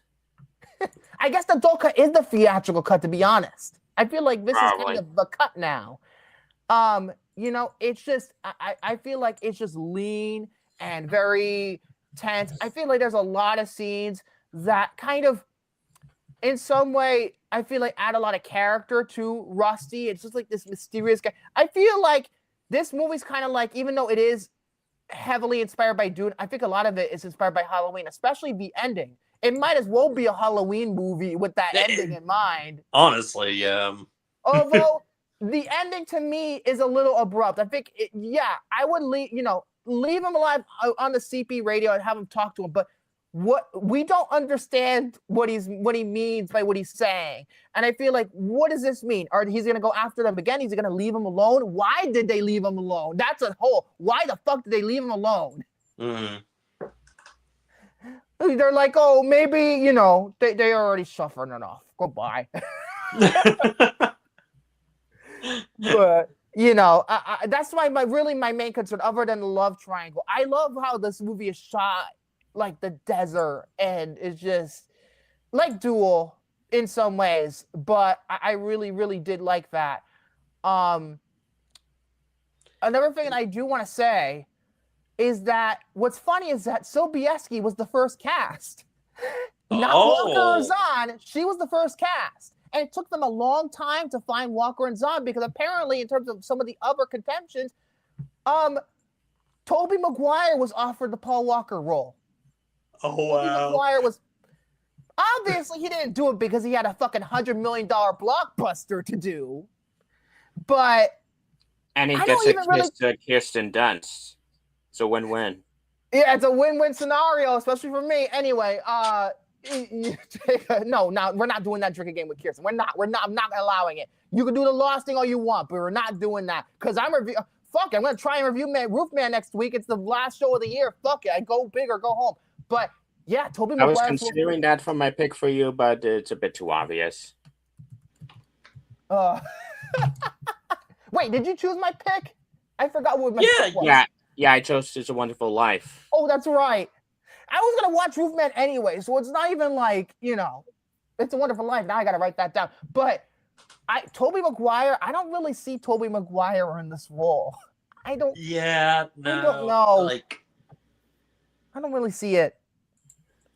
Like, you could pick, because Walker could have been easily replaced, but not Tobey Maguire. I feel like I don't know, something about it. I don't know, strange. But I really like, and I also really like too the twist in terms of we had like the one chick, Vena's friend who gets kidnapped. I'm like, holy shit! You didn't see that coming at all.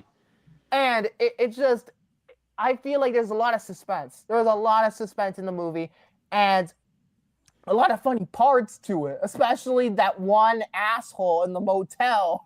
Yeah. Who then gets bigot. Killed. Absolute bigot. He kind of got what he deserved. Yeah. But, it's just really, it's a hell of a good time. And I think the music is appropriate. Mirko Beltrami did the score. It's Scream light. That's how I would describe the score, because it sounds very much like Scream. But and, Ted Levine is also just an unsung hero in this movie. Yes. Like he is literally just doing a voice role. And he is so menacing. Mm-hmm. He like is with very few words, honestly. He is channeling Buffalo Bill with this performance. He has the Buffalo Bill voice, for fuck's sake. Yeah. He might as well said, no, I'm not going. Well, fuck me. I fuck me. Minus him and drag. He should have just said that to Sobieski when he had her tied up to that chair in the third act. Well, you fuck me. I fuck me. The fact is, the fact that he months later did Monk after this, I'm like, okay, I'm gonna play a nice guy for a change. At least I assume he plays a nicer guy on Monk. He is the nicest guy.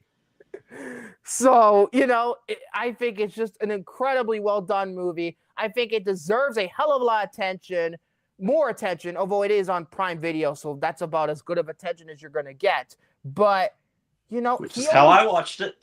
That's how I watched it as well. It's pretty sad because John Dahl only did 2 other movies after this. He did independent movie called The Great Raid.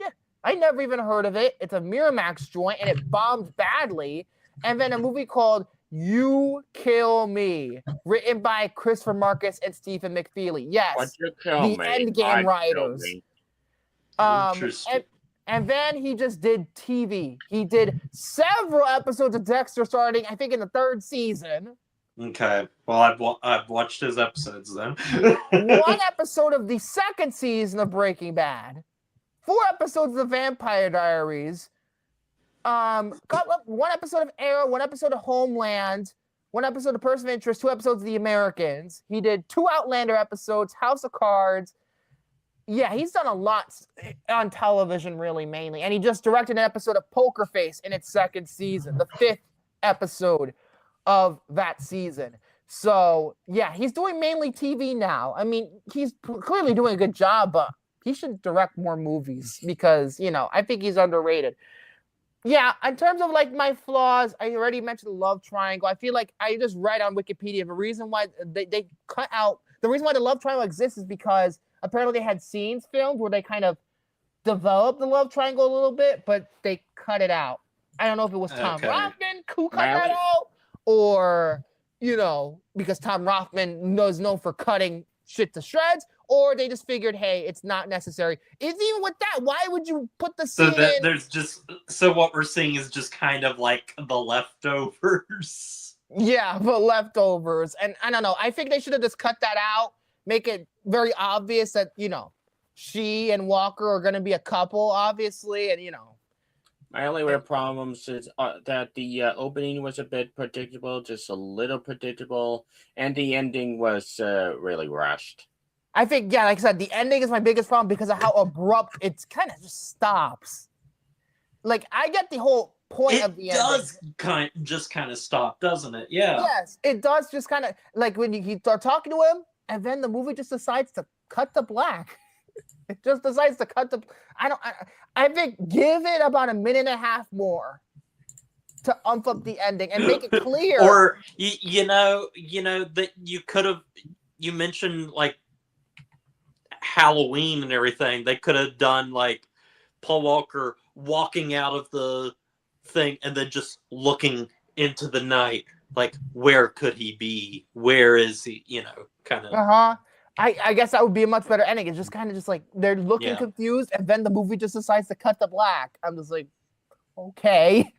But yeah, I'm gonna give it a 4 out of 5, all things considered. 4.5. Excuse me, that's a 4.5. I have 4.5 on Letterboxd. I'm gonna stick by it. 4.5. Yeah, I'm a 4 out of 5. I'm giving it a 8 out of 10, or four candy canes out of. I want candy cane. The fact is that how was Ted Levine so gullible to think that there was a woman named Candy Cane? I know. I give it 4 lotions in a basket out of 5. I want candy cane. Candy cane. I want my candy bar. Oh, wait, wrong movie. So that's it. We're doing The Long Kiss Goodnight next week, so we don't need to do is spin the wheel. And I think The Long Kiss Goodnight is a perfect Christmas action movie. Rennie Harlan, after Cutthroat Island, making a better movie than Cutthroat Island. Because Cutthroat Island, let's just face it, it was a big bomb. And this movie, even though this also bombed, it actually got better reviews. And you're gonna see Sam Jackson's absolute favorite role that he ever did. I'm telling you, it's one of his best performances. It is. It's one of his best performances today, and I can see why. So yeah. Oh, Tanner. Oh, right. It was his birthday. He picked "Don't Say a Word." You know what's funny? He was the reason why I watched "Don't Say a Word." And funnily enough, "Don't Say a Word's gotten a bit of a following now because I think it popped up on Netflix earlier this year, a couple months ago. It got popular in the top 10. I'm like, holy shit. Don't Say a Word. This movie that me and Tanner bonded over are now getting popular. So that's good to know. I'm going to be putting Don't Say a Word on the wheel before I go. It's the one with Michael Douglas and Brittany Murphy and Sean Bean. So we all know what's going to happen to Sean Bean at the end of this movie. At least he's not doing movies where he dies anymore. Allegedly. But yeah, Don't Say a Word is an underrated movie, so I put that on there. So next week we will be spinning for the last time this year. Oh wait, fuck. When is Soren's birthday? I think it's at the beginning of January, right? January 12th. Oh shit! It depends on when we get back. Then, if we get back the first week of January, we spin, and then if we don't, it depends on your schedule, Jared. It depends. Yeah, we'll see how it works out and everything. Give us 7 days. We'll figure it out. Yeah. I have my pick on standby. Oh boy. In the meantime, stay tuned next week for the last episode of 2025, the season 4 finale, because every year is a new season on this show where we review Long Kiss Goodnight. And in the meantime, folks, Warner Bros. Discovery is going to be fine if it's bought by Netflix. Calm the fuck down, or else you'll be like those fucking people in Eddington. You'll become self-parody. In the meantime, good night, everyone.